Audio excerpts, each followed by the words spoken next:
এই অনুষ্ঠানটি শ্রোতাদের জীবন গল্প ভিত্তিক অনুষ্ঠান। এই অনুষ্ঠানে শ্রোতারা স্বেচ্ছায় নিজেদের জীবনের গল্প বলেন। শ্রোতারা যা এখানে বলেন তা সরজমিনে ইনভেস্টিগেটেড নয়, সুতরাং সেদিক থেকে বিশ্বাস অবিশ্বাস একান্তই আপনার নিজের। সম্পূর্ণ বিনোদনমূলক এই অনুষ্ঠানটি আমাদের ব্যক্তিজীবনে কখনো কখনো শিক্ষণীয় ভূমিকা রাখে। এই অনুষ্ঠানে যারা আসেন স্বেচ্ছায় অংশগ্রহণ করেন। এই অনুষ্ঠানে কনফেস করবার পরে কিংবা জীবন গল্প বলবার পরে তার ব্যক্তি ও সামাজিক জীবনে কোনো বিরূপ প্রভাব পড়লে সেটার জন্য রেডিও কর্তৃপক্ষ দায়ী নয়। জীবন গল্প, জীবন গল্প, জীবন নাটকের চেয়েও নাটকীয়। আমন্ত্রণ জানাচ্ছি আপনাদের সবাইকে আরও একবার জীবন গল্পে।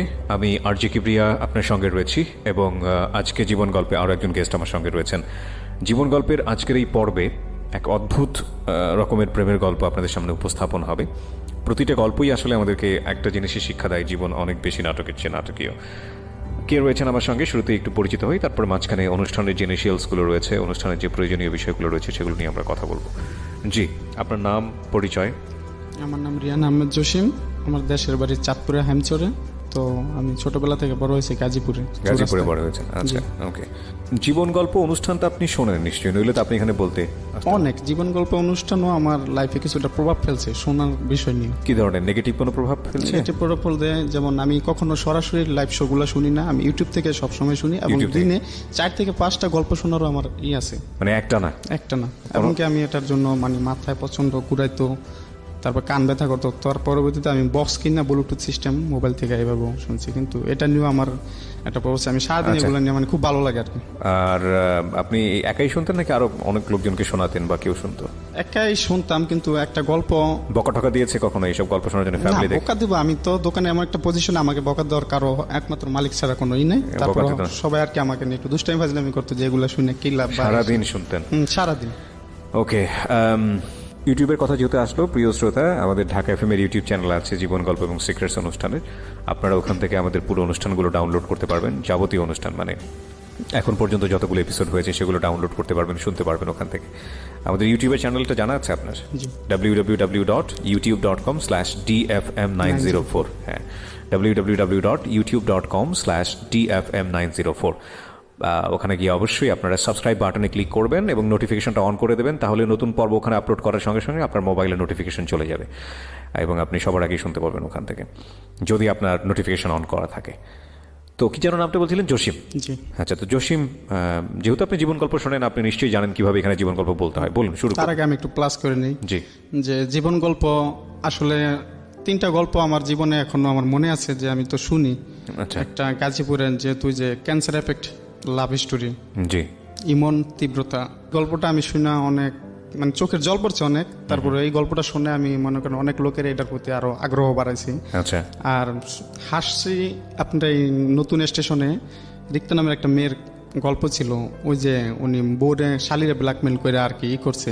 আচ্ছা। তখন আপনি ওনার বকাঝকা করতেছিলেন যে আমি ওর পাইলে হাড়গোড় ভাঙা দিতাম, ঠ্যাং ভাঙা ও দিতাম। আচ্ছা আচ্ছা, ফাইন। কিছুদিন আগে এসেছিল। তখন আমি রাত্রে মানে কাজ করতেছি। ভেরি ভেরি স্যাড স্টোরি এবং এটা খুব দুঃখজনক। আমি খুব মানে আমার এই যে লাইফে লাস্ট এই ট্রেজেডিটা ঘটার পর আমি কখনো হাসিনি, মানে ওই গল্পটা শুনে খুব হাসছিলাম। কিন্তু গল্পটা খুব প্যাথেটিক। হ্যাঁ, খুবই। এবং আমি সত্যি সত্যি পেলে হাড়গোড় ভেঙে যেতাম, এরকম একটা অনুভূতি হয়েছিল। এরকম বলছিলেন। আচ্ছা। তো তারপরে আরেকটা গল্প যেটাকে আমাকে নাড়া দিয়েছে এবং রাত 2টা বাজে আমি সাহায্য করতে বাধ্য হয়েছি, সেটা হলো রুবানা হক প্রিয়ঙ্কা রাম্মু। আচ্ছা, মনে আছে? উনি তখন রাত 2টা বাজে আমি বিকাশে আমার সাধ্য মতো 500টা টাকা ওনাকে আমি সাথে সাথে। কোথায় ছিল এই গল্পটা? অন্য রেডিও স্টেশনের? আগে রেডিও স্টেশন। মেয়েটা কি ছিল? মেয়েটা কি কোনো গল্পটা কি ছিল? মেয়েটা ছিল ওই লোকা ওই যে ওনার বড় ভদ্রলোক ফ্যামিলির মেয়ে আর কি। হ্যাঁ। তো ওনার যে জোর করে এলাকার একজন বড় বিয়ে করছিল, তো ওনার যে বাচ্চা একবার করে অনেকবার 7-8বার বাচ্চা নষ্ট হয়েছে। লাস্টের বাচ্চাটুকু মেশিনে বাইর করতে গিয়া ভাঙ্গা গেছে। তারপরে বাইরে থেকে চিকিৎসা করে আনছে। একটা মেয়ে আসছিল প্রিয়ঙ্কার নাম। ও আচ্ছা, প্রতিবন্ধী মেয়েটা। হ্যাঁ, ভিডিও আপলোড করছিলেন। ওই ভিডিও দেখার পর সো আমার কাছে টাকা ছিল, কিন্তু এমন একজনের টাকাটা আমার ছোট ভাইয়ের পরীক্ষার ফিস। তো মানে আমার মনটা এত হয়েছিল, তখন আমি ওখান থেকে 500 টাকা দিয়ে দিছি আর কি। একটা কথা বলি প্রিয় শ্রোতা, আসলে এগুলো না আমি কখনো বলতে চাইনি আমার এই অনুষ্ঠানে, মানে কখনোই বলি না, ভালো লাগে না বলতে আসলে, কারণ নিজের ঢোল নিজে পেটানো হয় এবং এতে আসলে কষ্টই হয় এক ধরনের।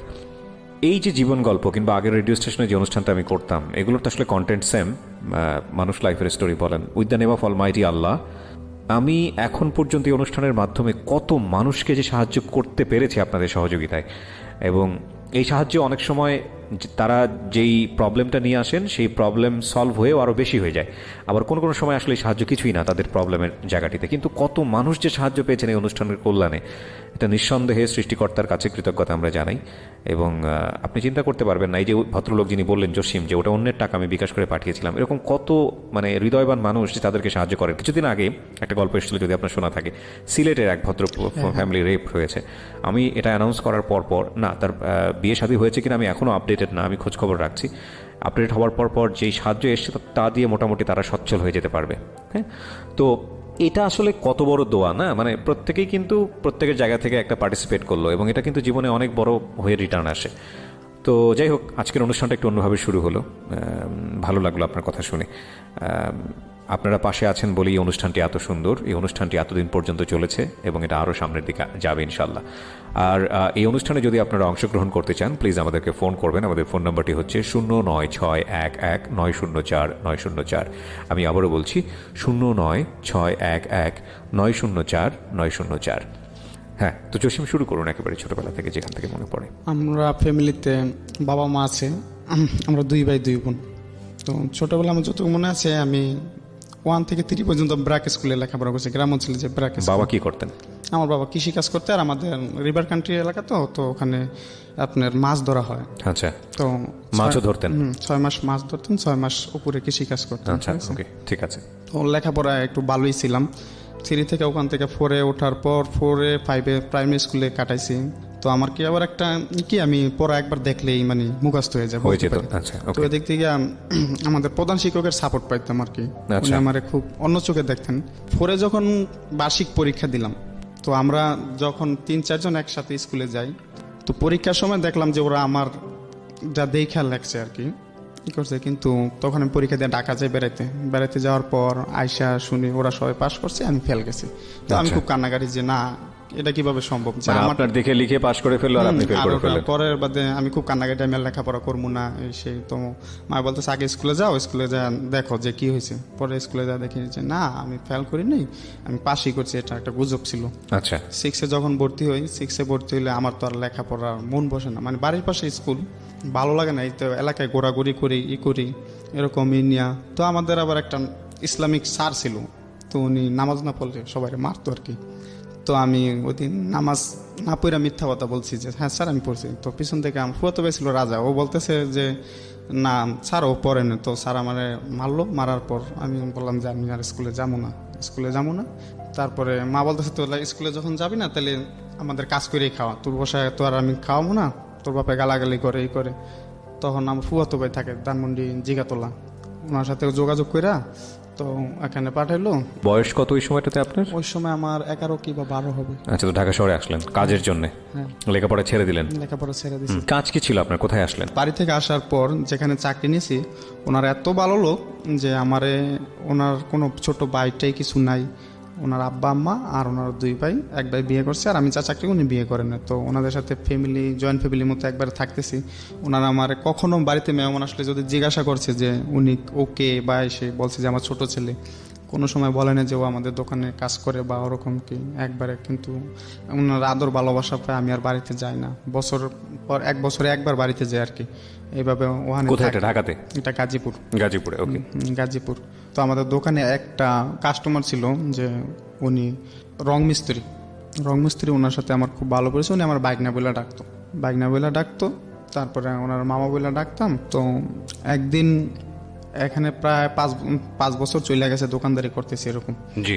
তো একদিন ভাইয়ের সাথে 1 কথা 2 কথা এরকম নিয়ে, মানে যে আমি বলতেছি আমি আর চাকরি করবো না, যে আমি চলে যাবো। পরে বাবির বাড়িতে যায়, বাবিরে বলছি ভাইয়া, বাবিরে ধরছে যে ও চলে যাইতে চায়, ও গেলে আমি কিভাবে দোকান চালামো বা এরকম। আর আমি চলে যাওয়াটা বড় বিষয় না, যে আমি যে হয়তো কাজ করে চলে গেলাম, করলাম না, টাকা দিল না, কিন্তু ওরকম বিষয় না। কিন্তু আমি তাদের ফ্যামিলির সাথে এবার এরকমভাবে জড়ায় আছি যে আমার যাওয়াটা ওনারা মাইনে নিতে পারতেছে না। ওখানে আমি কিছুদিন মানে চাকরিটা ছাইড়া দিই, ছাইড়া দেওয়ার পর আমার দুলাভাই তো কিছুদিন এইভাবে বেকার ঘুরি, কিন্তু দুলাভাই পরবর্তীতে 50,000 টাকা দিয়ে আমার একটা চাকরি নিয়ে দেয়, যে মাল্টিপারপাস কোম্পানি, যেটা আর কি ফিল্ডে টাকা ছাড়ে বা গ্রাহক থেকে টাকা উঠায় ওরকম। তো আমার দুলাভাই 50,000 টাকা দিয়ে আমার ওই চাকরিটা নিয়ে দেয়। চাকরিটা নিয়ে দেওয়ার পর তো এখন ওই আগের মালিকে বলতেছে যে ওই চাকরিটার ডিউটি একবারে সীমিত। তো আগের মালিক বলতেছে যে তুমি এইটার পাশাপাশি তুমি আমার একটু সময় দাও, তো আমার ব্যবসাটা চলবো, এরকম করবো। তখন আমি বলতেছি যে আচ্ছা ঠিক আছে, অসুবিধা নেই, আমি দিব। তো ওই চাকরিতে যাওয়ার পর যে আমার মানে এলাকায় যে পরিচিত, আমার আগে থেকে প্রায় 10 বছর ওখানে আছি, এলাকায় যে পরিচিত, এই পরিচিত কাজে লাগায় মানে কি ওই চাকরির মধ্যে 3 জন আমরা ফিল্ড অফিসার ছিলাম। তো ওখানের মধ্যে সেরাটা আমি হই আর কি। সেটা আমি যেমন আমি গ্রাহক থেকে সঞ্চয় উত্তোলন করাটা বা বিনিয়োগ জিনিসটা, এটা সবচেয়ে বেশি ফার্স্টে ছিলাম আমি। তো এটা তারপরে ওই মালিক আমারে মানে একটু আদর যত্ন ভালোই করতো। তারপরে একদিন ওই যে মামা বললাম, ওনার সাথে ভালো সম্পর্ক, উনি বলতেছে যে আমার সাথে তোর একদিন বেড়াতে যাওয়া লাগবো। তো আমি বলতেছি কোথায়? বলতেছি সাভার। তো আমি বলতেছি কে? বলতেছে যে এরকম এরকম আমার 2টা শালি আসছে, তো ওদেরকে আনতে যাবো, আমার বাসায় বেড়াতে আসবো, ঠিক আছে? তো বলতেছে যে পরে দোকানে বৈশা গল্প আড্ডা করতেছে। তো উনি আমার বলতেছে যে বাইক না, আমার একটা ফুপা শাশুড়ি আছে, ছোট সম্পর্কে ফুপা শাশুড়ি লাগে, তো তুমি ওই মেয়ের সাথে কথা বলো, মেয়েটা খুব সুন্দর, এমনি গরিব ভদ্র। আচ্ছা, আমি তো তোমার চিনি, আর মেয়ে তো আমার সম্পর্কে ফুপা শাশুড়ি লাগে। তো আমি বলতেছি আচ্ছা ঠিক আছে, তুমি নাম্বারটা দিও আমার। তো ওই মেয়ের নাম ছিল জাসমিন। তো কত সালের ঘটনা এটা? এটা 2013 ফার্স্টে দেখতে। আমরা একটা বিরতিতে যাব প্রিয় শ্রোতা, ছোট্ট একটা বিরতি। বিরতির পর আবারও ফিরে আসছি জীবন গল্পে। আজকে এখানে আছে জসিম। ওকে দেখার জন্য আপনারা আসতে পারেন আমাদের ফেসবুক পেজে www.facebook.com/kibria.rj KEBRIA.RJ, পেজটি আছে RJ কিবরিয়া নামে। এবং একই সাথে আসতে পারেন ঢাকা FM এর পেজেও www.facebook.com/ILoveDhakaFM। ফিরছি 2 মিনিট পর। জীবন গল্প। জীবন নাটকের চেয়েও নাটকীয়। জীবন গল্প।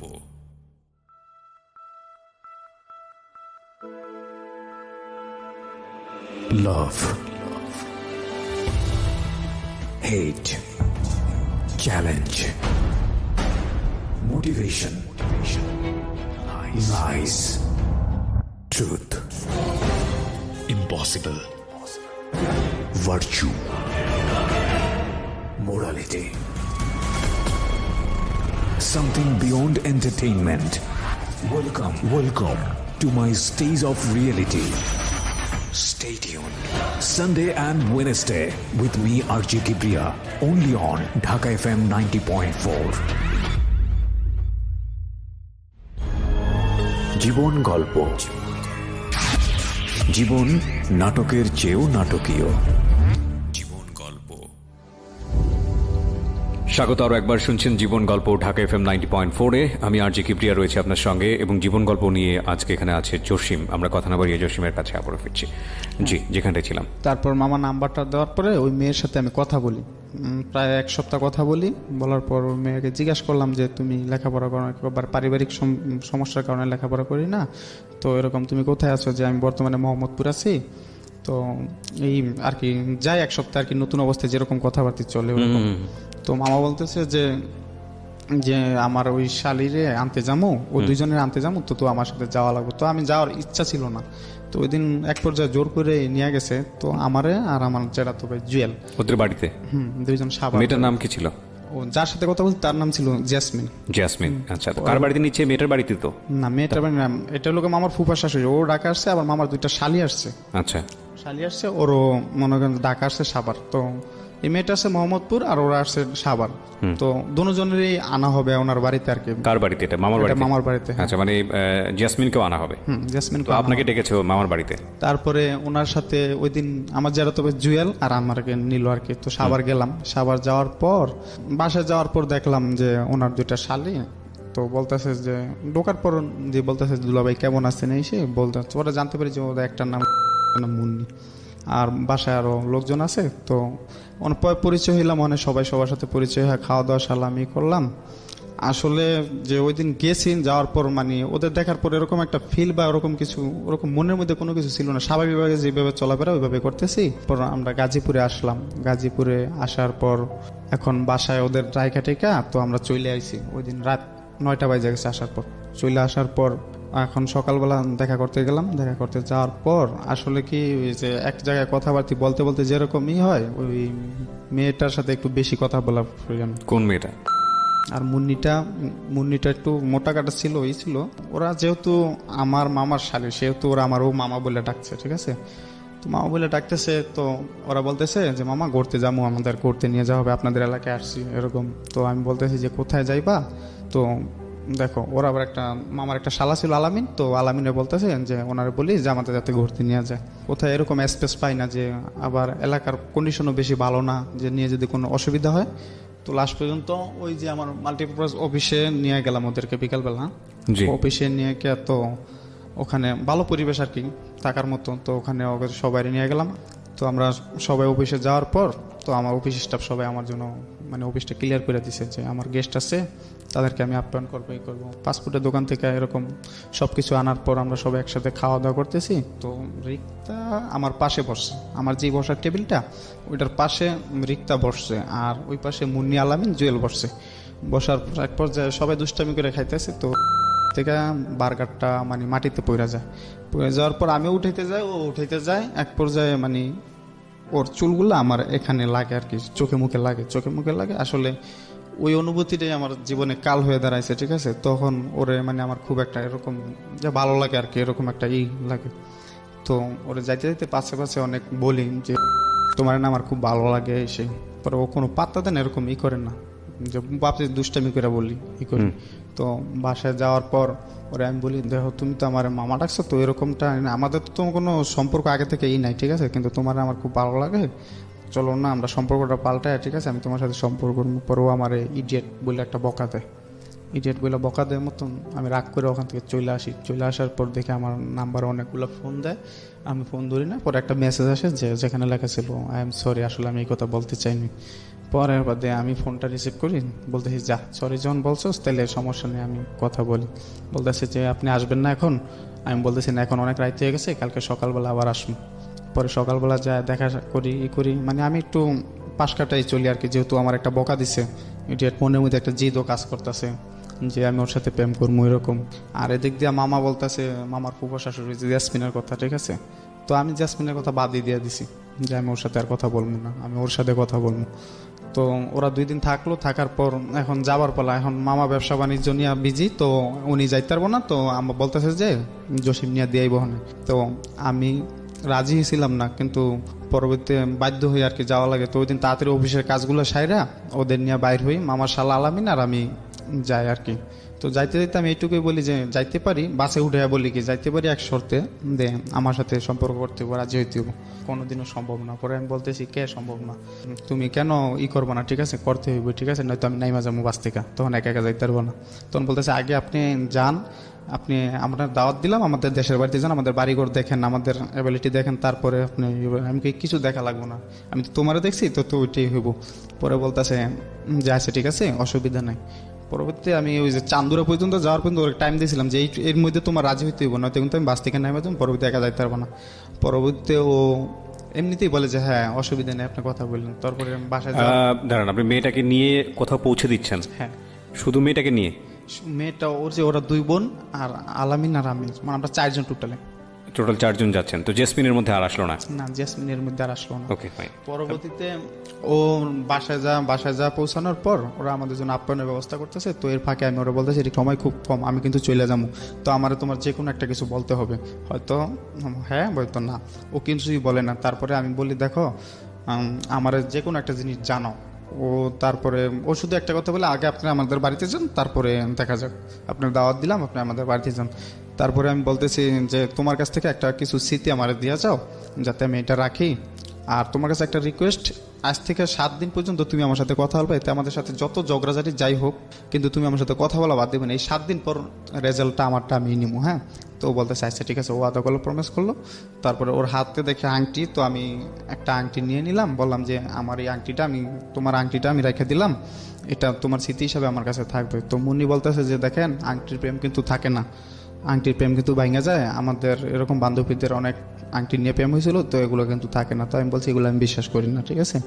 তো ওখান থেকে বাইরে আসার পর, না ওখান থেকে বাইরে নেই, মানে খাওয়া দাওয়া চলতেছে, এই চলতেছে, কিন্তু ওর থেকে তারপর সত্যি কথাটা জানার জন্য মানে আমি ওরে এবার পাওয়া দিয়া চাপটা দিয়ে এক সাইডে নিয়ে বলতেছি যে তুমি তাড়াতাড়ি বলো যে কি বলবা, হ্যাঁ বলবা না না বলবা। ও পরে ওর আপা চলে আসে আর কি। তো আপা চলে আসার পর দুজন সাইড কেটে যায়, সাইড কেটে যাওয়ার পর ওখান থেকে আয়সা পড়ি। আয়সা পড়ার পর ওর সাথে ফোনে কন্টিনিউ যোগাযোগ হইতেছে, এই কইতেছে, কিন্তু বা ওখান থেকে আর পর ও তো আমার এলাও করে না, মানে সব কিছু এরা এরা চলে বা ই করে না। তারপর কথাবার্তি বলে, ও বলে আমিও বলি, বলে এক পর্যায়ে ওরা দেশে চলে যায়, ওরা দেশে, ও না দেশে চলে যায় না, আমি দেশে চলে যাই, মানে আমার যারা তো বোনের একটা বিয়ে, তো ওই বিয়ে খেতে যাবো। তো আমি বলতেছি যে তুমি আমার সাথে কথা বললো, আমি দেশে যাই, যেখানে যাই তুমি আমার সাথে কথা বললো। তো এই কথাটা আবার মামা টের পাইছে যে আমি ওর সাথে এরকম এরকমই করি। তখন মামা তো আমারে মানে অন্যরকমভাবে শাসাইতেছে যে তোরে নিলাম ভালোর জন্য, এখন থেকে তুই ই করে বলি, তোরে দেখালাম একটা তুই করস আর একটা এরকম। তো আমি বলতেছি না, ওরে আমার ভালো লাগছে, আমি ওর সাথে ই করবো। পরে বলতেছে না, এটা কোনোদিনও সম্ভব না, এটা কোনোদিনও সম্ভব না, আর এটার মধ্যে আমি রাজি না। তো তখন আমিও বুঝতে পারছি যে ওনারে জানলে তো হয়তো এগো, তো ওনারে লুকায় লুকায় মানে ওর সাথে কথা বলি। তো দেশে যাই বিয়ে, চাস্তো বোনের বিয়ে খাওয়া আসার পর ওখানে একদিন থাকি, শুধু সকালে নামি, দুপুরবেলা বিয়ে খাই, বিকেলবেলা আবার চলে আসি। তো যাওয়ার টাইমে আমি আবার তোমার দেখতে ইচ্ছা করে, তো আমি তোমার দেখতে আসবো। তো বলতেছে আসেন, অসুবিধা নেই। ও ভাবতে পারে নিচ্ছে আমি যাবো, যে বললেই কি চলে আসে। তখন আমি বিয়ে খাই ওই রাত্রেই চলে আসি।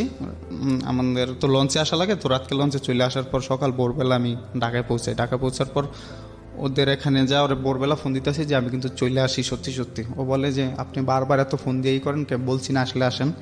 তো ওর দুলাভাই আর আফা গার্মেন্টসে চাকরি করে, সকাল 8টা বাজে অফিসে বাইরে, তো 8টা পর্যন্ত ওই বইলাপুর স্ট্যান্ডে আমি বৈশা থাকি সাবার। তো বৈশা থাকার পর ওনারা যখন দেখি বাইরে হয়ে গেছে বাসা থেকে, তখন আমি বাসায় যাই। বাসায় গিয়ে নক করার সাথে সাথে দরজা খুলে ও তো দেখে আমার অবাক, বলতেছে যে আপনি কি মানুষ না আর কিছু, যে আপনি সত্যি সত্যি চলে আসলেন।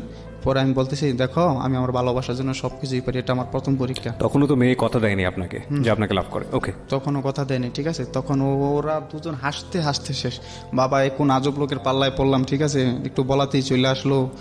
আবার সকালবেলা যদি দুলাভাই আফা দেখে হলে তো আমি বলছি অসুবিধা নেই, আমি বাইরে দাঁড়াইছিলাম, ওনারা যাওয়ার পরেই আসছি, ঠিক আছে। তারপর ওরা আমার জিজ্ঞাসা করলাম তোমরা নাস্তা খাইছে, বলতেছে না। তখন আমি হোটেল থেকে 3 বক্স খিচুড়ি আনলাম, এনে সব একসাথে খাইলাম। ওরা বলতেছে যে আপনি ঘুমায় পরে বিকালবেলা জায়গায় দেবো না, দুপুরবেলা খাওয়া দাওয়া করে একবার বিকেলে যান গা ওদেরই বাসায়।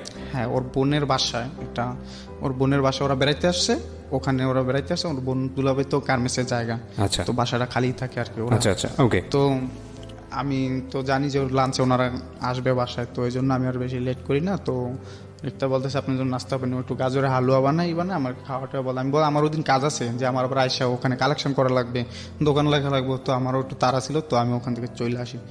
চলে আসার পর কথাবার্তি চলতেছে একটু মোবাইলে, হ্যাঁ সব কিছুই হ্যাঁ, কিন্তু সামনাসামনি গেলে একটু আনইজি ফিল করে। তো পরবর্তীতে কথা চলতেছে, এক পর্যায়ে এটা এমন পর্যায়ে জায়গা ও বেশি বিরক্তি বোধ করে, আমি সারাদিন কথা বলি ওর সাথে। তখন ও একটু ঝগড়াপাটি লাগলে ও ফোন করে বলে দুলাভাই ও আমার ডিস্টার্ব করে, এরকমই করে। আমি বলি না মামা, ও আমাকে আগে মিস কল দেয়। দুলাভাই বলতে হচ্ছে আপনার যে মামা সম্পর্কের মামা। হ্যাঁ, তো আমি বলি যে না, ও তো আমার ফোন দেয়, ও আমার এইটা বলছে কে এই সেই, ঠিক আছে, মানে এটা নিয়ে একটু মানে একটু চলে আর কি, যে মিষ্টি মিষ্টি ঝগড়া যেটা আর কি। তো ওগুলো আপনার এই সম্পর্কের মামা কি বিষয়টা কিভাবে দেখতো? উনি তো কোনোদিন ভাবতেই, হ্যাঁ উনি ভাবছে যে একবার দেখা করাইছি দেশে, হয়তো মোবাইলে 2-1 দিন কথা বলার পরে বুঝতে পেরেছি, ঠিক আছে। তারপরে ওর সাথে কথাবার্তা চলে, ও বিচার দেয় আমিও বিচার দিই, এরকমই চলে। তো একদিন পারতেছি না আর, মানে অনেকটা বেশি অহংকার দেখায় পারতেছি না। তো আমি বলতেছি তুমি এতদিন যেই মানুষগুলা নিয়ে আমার সাথে কথা বলছো, যেমন তোমার কিছু বান্ধবী, ওগুলার আমার কথা শুনেছো না, ওগুলা সবাই নিয়ে আসো, তোমার জন্য একটা সারপ্রাইজ আছে। তো বলতেছে যে কখন? আমি বলতেছি দুপুরের দিকে ফোন দিও। তো ও সবাই ডাইকে নিয়েছে। আমি বলছি তোমাকে একটা একটা ওয়াদা করতে হবে, যে আমি যতক্ষণ পর্যন্ত কথা না শেষ হইব ততক্ষণ পর্যন্ত তুমি ফোন কাটবা না, আর লাউড দিয়ে সবাইকে শুনাইবা। পরবর্তীতে ও বলতেছে আচ্ছা ঠিক আছে। তখন আচ্ছা, এই লাউড দিয়ে যাওয়ার আগে আমি একটু বলি, এটা হচ্ছে মেয়েটা, আপনার ফ্যামিলি সম্পর্কে তো আমরা মোটামুটি জানলাম ইকোনমিক স্ট্যাটাস কি ছিল, আপনার মেয়েটার ইকোনমিক স্ট্যাটাসটা কি ছিল, মানে অর্থনৈতিক সেম, ওর বাবাও কৃষিকাজ করতো?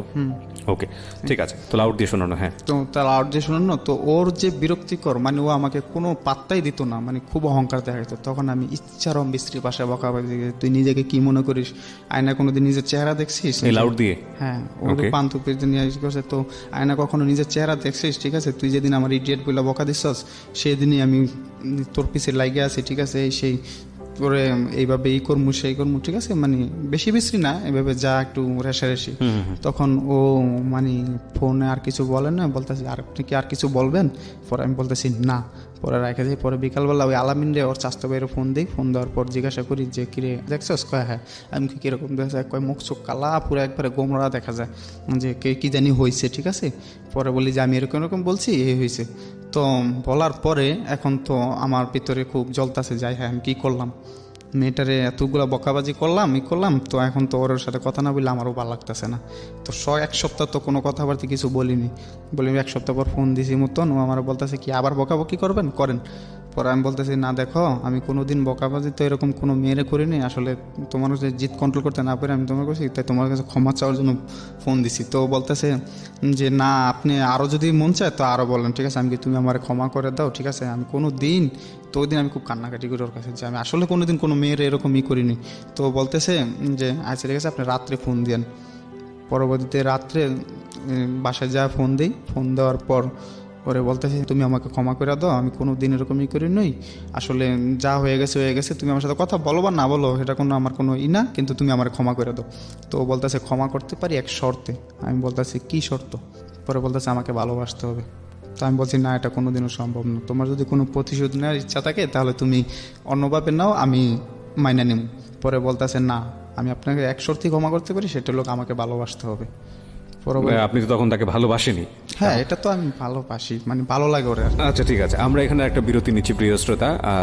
গল্পটা শুরু হয়েছে মাত্র, এবং গল্পটা একটা লেসন অফকোর্স আছে, এবং সেটার জন্য আপনাদেরকে ধৈর্য ধরে অপেক্ষা করতে হবে। আপনারা যারা এই অনুষ্ঠানটি ইউটিউব থেকে ডাউনলোড করতে চান, চলে আসবেন আমাদের ইউটিউব চ্যানেলটিতে www.youtube.com/dfm904 dfm904 নামে চ্যানেলটি আপনি সার্চ করলেই পাবেন।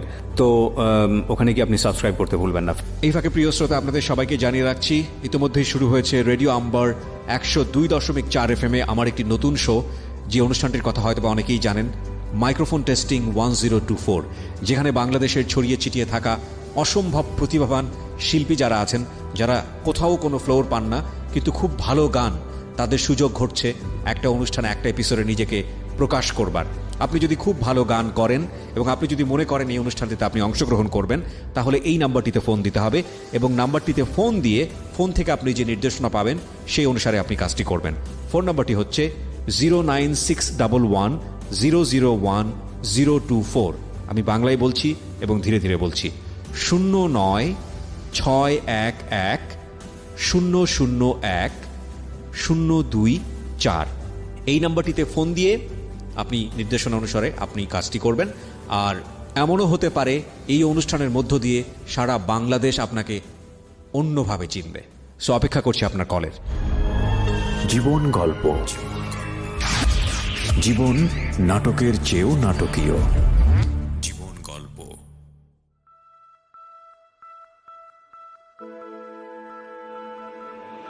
লাভ, hate, challenge, motivation, lies, truth, impossible, virtue, morality, something beyond entertainment. Welcome to my stage of reality. Stay tuned. Sunday and Wednesday with me RJ Kibriya, only on Dhaka FM 90.4. জীবন গল্প, জীবন নাটকের চেয়েও নাটকীয়। জীবন গল্প। স্বাগত আরও একবার শুনছেন ঢাকা FM 90.4 জীবন গল্প চলছে। আজকে এখানে গল্প বলছে জসিম। হ্যাঁ, কথা না বাড়িয়ে জসিমের কাছে আমি আবারও ফিরছি। বলুন তারপর। পরবর্তীতে আমি বলি আচ্ছা ঠিক আছে, তুমি তাহলে আমাকে বাবার জন্য একদিন সময় দেওয়া লাগবে। একদিন সময় নিলাম, একদিন সময় নেওয়ার পর একদিন পর রাত্রেবেলা ওরকে ফোন দিলাম, কথা হইতেছে, অনেক কথার পরে ও বলতেছে আপনি কি এখন আমাকে ভালোবাসবেন? পরে আমি বলতেছি যে আমি মনে মনে আমার মনে এই যে ও আমার সাথে প্রতিশোধ নিব, তখন আমি দুষ্টামি করে বলি যে হ্যাঁ আমি তোমারে ভালোবাসি। তখন ও আমারে বলে মনে আছে তুই আমার এরসব কথা বলছিলি, তোকে তো আমি ভালোবাসি, প্রশ্নই ওঠে না যে এরকম তুই কখনো এরকম আমার যোগ্য না, এরকম অনেক ধরনের, মানে আমি যেরকম বলছি ও আমার এরকম বইলা যে বলছে এটা তোর প্রতিশোধ। ঠিক আছে, তারপরে আমার তো আবার মনের মধ্যে একটা লাগলো, না ও আমার এরকম বললো, ঠিক আছে আমি তোরে ছাড়বো না এই সেই। পরবর্তীতে আমি ওই যে জ্যাসমিন মেয়েটা, ওই মেয়েটার নাম্বার তো আমার কাছে আছে, তো ওরও বাড়িতে গেছে, বাড়িতে যাওয়ার পর ওই জ্যাসমিন মেয়েটার ফোন দা বলি যে ও এরকম, ওই মেয়েটা অলরেডি জানা ফেলা যে ওর সাথে আমার এখন এটা চলতেছে। হ্যাঁ, ওই মেয়েটার সাথে আর কথা বলতে বলি না, ও পাশ কাটা যায় আমিও পাশ কাটা যাই, মানে আমাদের মাঝে আর ওরকম আগে যে কথা বলছিলাম এক সপ্তাহ জ্যাসমিনের সাথে, ওটা আর হয় না। তখন ওই মেয়েটার বললাম যে ও আমার সাথে এরকমই করছে, তুমি একটু ওরে বোঝাও না যে ও যাতে আমার সাথে সম্পর্কটা করে। পরে ও বলতেছে যে দেখি কি করা যায়। তখন আমি সারাদিন ফোন দিয়ে ওদের নাম্বারে ডিস্টার্ব করি। দুপুরবেলা একটা ফোন ওই জ্যাসমিনের মোবাইল থেকে, জ্যাসমিনের মোবাইল থেকে একটা ফোন। তো আমি বলতেছি কি ব্যাপার ফোন দিছ কেন? বলতেছে যে আপনার জন্য একটা গুড নিউজ আছে। পরে আমি বলতেছি কি গুড নিউজ? পরে বলতেছে যে আপনার সাথে সম্পর্ক করব। তো আমি বলতেছি না, ও তো প্রতিশোধের নেশায় জৈলাপুরা রয়েছে, তো ও তো প্রতিশোধই নেব, আমার ওর সাথে সম্পর্ক করার দরকার নেই, ও সম্পর্ক মানে বোঝে না। বলতেছে না, সিরিয়াসলি বলতেছে ও আপনার সাথে সম্পর্ক করব। কে বলছে এটা? এটা জ্যাসমিন বলছে। জ্যাসমিনের সাথে সম্পর্কটা কি ছিল? ওরা ফুফু বাস্তি। আচ্ছা, তারপরে বলছে মতন আমি বলছি যে ওকে দাও ফোনটা। পরে দিছে ও, আমি বলতেছি কি ব্যাপার তুমি আমার ফোন দিছো কেন? বলতেছে যে কেন ফোন দিছি জানেন না? পরে আমি বলতেছি তোমার সাথে আমার কিসের সম্পর্ক? আপনি জানেন না কিসের সম্পর্ক? পরে আমি বলছি বলো কিসের সম্পর্ক? ভালোবাসার সম্পর্ক। আমি কি ভালোবাসা কি জিনিস তুমি বোঝো? পরে বলতেছে আমি বুঝি না, আপনি আমার শিখাইবেন, আমি শিখবো, এখন থেকে আপনার সাথে আমি সম্পর্ক করবো। তো যাই হোক, ওদিনকে তো খুব খুশি আমি যে ওরকমই বলছে। তারপরে থেকে কথা কন্টিনিউ চলতেই আছে, মানে দিনের পর দিন এরকম কথা চলতেছে। তো বলতেছে যে আমার মা ঢাকা আসবে বেড়াতে, তো যদি পারেন মার সাথে দেখা করেন। আচ্ছা, প্রথম মানে ওর সাথে তো প্রেমেরই তো মানে খুব ভালো লাগতেছে, কাজগুলো সুন্দর মতো করতেছি, মানে দিনগুলো খুব সুন্দর কাটা যায়। তখন ওর মা ঢাকা আসবে, ওর মার সাথে দেখা করতে বলে। তখন ওর মার সাথে আমি ওর মা ওর আপার বাসায় আসার পর আমি যাই আমার একটা ফ্রেন্ড আছে ওরলি, আর ওই জুয়েলারি নিয়ে যাই। তো নিয়ে যাওয়ার পর আসলে সত্যি কথা বলতে কি, মানে একটা শ্বশুরবাড়ির মানুষ যেরকমভাবে যায় আমি ওরকমভাবেই করে গেছি।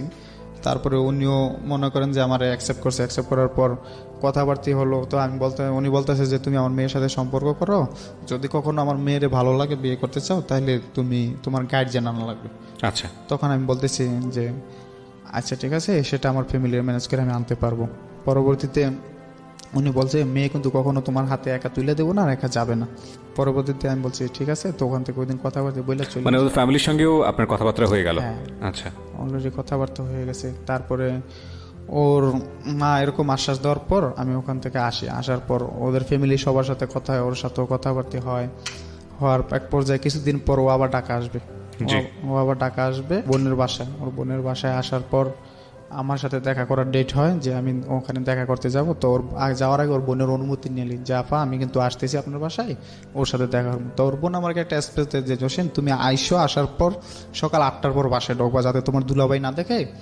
আর আমরা তো পড়ে যাই, পরে 12টা বাজে লাঞ্চে যখন আমরা আসি তুমি বাসা থেকে বাইরে হয়ে যাওয়ার পর আবার 2টার পর ঢুকো, তারপর সারাদিন ওর সাথে কথাবার্তা বললে পরে চলে যাও। আচ্ছা, বিষয়টা কিন্তু উনি আমাকে স্পেস দিতে আছে। হ্যাঁ, ছোট ছিলেন না বড় ছিলেন? উনি বড় বোন ছিলেন। তো উনি ওনার এই আশ্বাসে তো আমি যাই, কিছু কেনাকাটা কইরা সবকিছু নিয়ে টিয়া যাই। তো বাসায় একা থাকে না, ওই যে ওনার আপার একটা মেয়ে আছে 5 বছর বয়স আর কি, ওরা দুজন থাকে। তো ওদিন যায়, তখন আমি বলি এখন তো যাই হোক কত ঝগড়াঝাটি কত কিছুর পরে তুমি আমার সাথে কথা বলতেছো, আমি তোমার সাথে কথা বলছি, আমাদের সম্পর্কটা কিন্তু একটু আগায় গেছে গা। তো এই তখন ও হঠাৎ করে বলতেছে যে দেখেন সম্পর্কটা আগে কিন্তু এখনো কিন্তু সম্পর্ক নিয়ে আমি কিন্তু শিওর কিছু বলতে পারতেছি না। বলতে পারছি না মানে কি আপনার জায়গা থেকে বলতে পারছে না নাকি ওর জায়গা থেকে? ওর জায়গা থেকেও বলতে পারতেছে না। তো আমি বলতেছি কেন? কখন আপনার আমার ভালো লাগে, কখনো ভালো লাগে না। তখন আমি বলতেছি কেন তোমার কোনো সমস্যা হবে তুমি বলো। কয় না আমার কোনো সমস্যা নেই। বয়সটা কত ছিল এই সময়টাতে? ও আমার সাথে 2 বছরের ছোট হবে আর। আপনার বয়স কত তখন? আমার তখন বয়স 20 হবে। ওকে। এক পর্যায়ে মানে দুজন কথা কাটাকাটির মধ্যে মানে একটু রাগান্বিত বাসায় জায়গা, ঠিক আছে। যাওয়ার পরে এর বাদে ও আমারে এরকম বলার পরে আমি তো মনে করি না এখন চইলা যামু ওরে বলতেছি যে তোমার কাছে আসলাম তো তুমি তো আমার কিছুই দিলা না, ঠিক আছে।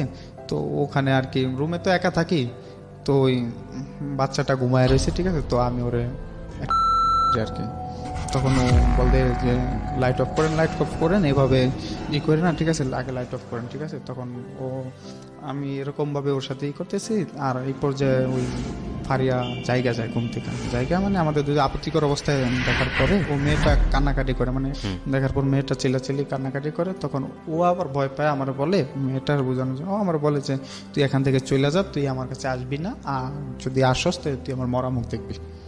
তখন আমি ওখান থেকে আসার পর মানে ওখান থেকে চলে আসি, ও মানে খুব রাগ হয়ে যায়, তখন চলে আসার পর আমি ওরে ফোন দিয়ে আসতে কিন্তু ও ফোনটা রিসিভ করে না, তারপর বলে তুই আমাকে আর ফোন দিবি না, সেই এরকম। তো আমি একদিন ফোন দিই না, একদিন ফোন না দেওয়ার পর ও আমার ফোন দেয় পরবর্তী আমি বলতেছি কি ব্যাপার তুমি না ফোন দিতে না পারছো, আবার তুমি ফোন দিলা। বলতেছি দেখতেছি যে বৌমর কি ফুলের মধু খেয়ে চলে যায় না থাকে, তখন মানে এটা বলে রিক্তা আপনাকে? এটা বলতেছে। তো আমি বলতেছি যে আমি তোমাকে ভালোবাসি, আমি কখনো চলে যাবো না, ঠিক আছে। এখন তুমি যদি চাও তাহলে কন্টিনিউ তোমার সাথে আমি কথা বলতে পারি। ও বলতেছে ওকে। তো আমি বলতেছি তাহলে আবার আসি তোমার সাথে দেখা করতে। ও বলতেছে যে অসুবিধা নেই আসো। তখন 3 দিনের মাথায় আমি ওর সাথে আবার দেখা করার ডেট করি, ওর বোনের সাথে আবার যোগাযোগ করি যে আমি কিন্তু আবার আসতেছি। বলতেছে যে অসুবিধা নেই তুমি আসো, কিন্তু সাবধান আবার চলে যাও, তোমার দুলাভাই যাতে না দেখে। ওকে। তখন আমি যাওয়ার পর সকালবেলা ওর আমি একসাথে নাস্তা করি, খাওয়া দাওয়ার পর 12টা পর্যন্ত থাকার পর ওর সাথে মানে এর ফাঁকে আমার মানে একবার ফিজিক্যাল রিলেশন। এই বয়সেই? হ্যাঁ, ওকে। ফিজিক্যাল রিলেশন হয়েছে এবং সেটাও চায় না, কিন্তু তারপরও আমার ইচ্ছাতেই মানে হয়। তারপরে আমি মানে আপনি জোর জবরদস্তি করেন না করতে বলা চলো? জোর জবরদস্তি ওরকমটা না, যেহেতু একবার একটু হয়ে গেছে, ঠিক আছে, এখন আর ওরকমই না। ওর বাসাতে এই ধরনের ঘটনা ঘটে? ওর বোনের বাসা। ওকে। পরবর্তীতে আমি দুপুরবেলা হয়ে গেছে, তো ওর বোন আর দুলাভাই আসবো, তখন আমি বাইরে বাসা থেকে বাইরে হওয়ার পর ওনারা যখন লাঞ্চ করে জায়গা, তখন আমিও লাঞ্চ করতে হেমায়তপুর যাই। হেমায়তপুরতে আসার পর আবার ওর সাথে আমার এরকম কথাবার্তা এক পর্যায়ে যে ওর সাথে আমার ওই দিনকেও আবার এটা রিলেশন হয়। বুঝতে পেরেছি আমি, ঠিক আছে। হ্যাঁ, এরপরে কি ঘটলো সেদিকে যান। তারপরে ওখান থেকে ওই দিন চলে আসার পর এখন তো আর ভালো লাগতেছে না, যেহেতু সম্পর্কের মাঝে এরকম কিছু ঢুকে গেছে, এখন আর ভালো লাগতেছে না। তো আবার ওর সাথে কথা হতে বলছে, আবার 5 দিনের মাথায় ওর সাথে দেখা করারই করি। তারপরে যাওয়ার পরে ওই দিনও আমাদের মাঝে এরকম এটা হয় আর কি। মানে এই বিষয়গুলো তখন রেগুলারই চলতেছিল? রেগুলারই চলতেছে। তখন ও বলতেছে যে আজকে আমার একটু ঘুরাইতে নিয়ে দিতে হবে। তো ওই দিন আবার ও দুলাভাই লাঞ্চে বাসায় আসেন, আপা আসছে। তো আপা আসার পর কথাবার্তা সরাসরি ওনার সাথে বলছি। তারপরে ও বলতেছে যে আমাকে আজকে ঘুরতে নিয়ে দিতে হবে। কোথায়? হেমায়তপুর ঘুরতে যাবো, ফুচকা খাইতে যাবো। তো বোন বললো বেশি দূরে নিও না, তো কাছাকাছি রাইখা আবার দিয়ে যাও, আর তুমি চলে যাও। পরে বলতে আমি ওরে নিয়ে হেমায়তপুর যাই। হেমায়তপুর যাওয়ার পর ওখান থেকে ফুচকা খাওয়া বাসায় চলে আসি। বাসায় ওরা রাইখা তখন ওর যাওয়ার এক পর্যায়ে যাওয়ার আগে ওরে আমি বলতেছি দেখো কত ঝগড়াঝাড়ি সেই সব কিছু প্রতিশোধ, তার ভিতরে সম্পর্কটা এই পর্যায়ে চলে আসে। তো তুমি কখনো আমার ছাইরা যাও না, আমি কিন্তু তোমার সত্যি সত্যি ভালোবাসি। মানে বুকে জড়ায় ধইরা অনেকক্ষণ মানে আমি কাঁদছি, ওর সাথে কথা বলছি। তখন চায় দেখি যে আমি কাঁদছি না, ওরও চোখ দিয়ে অনেক পানি ঝরছে, ঠিক আছে, যে আজকে সম্পর্কটা এই পর্যায়ে গেছে তুমি আমার করো না, ঠিক আছে। তো বলতেছে আচ্ছা ঠিক আছে। তখন ও আমার একটা পাপ্পি দিল, আমি চলে আসলাম। ওখান থেকে চলে আসার পর ওর সাথে আমার কথাবার্তা কন্টিনিউ চলতেছে, সব কিছু ওকে। মানে আমার মনে হয় যে আমাদের সম্পর্কে আর কেউ বাধা হয় না, এরকম চলতেছে। চলার পরে ওর আফা একদিন বাড়িতে গেছে, দেশে চলে গেছে। তারপরে কিছুদিন পর ওর বোন বাড়িতে গেছে। তো প্রতিদিন আমরা এত কথা বলি যেটা লিমিটের বাইরে। আচ্ছা, মানে এত কথা বলি।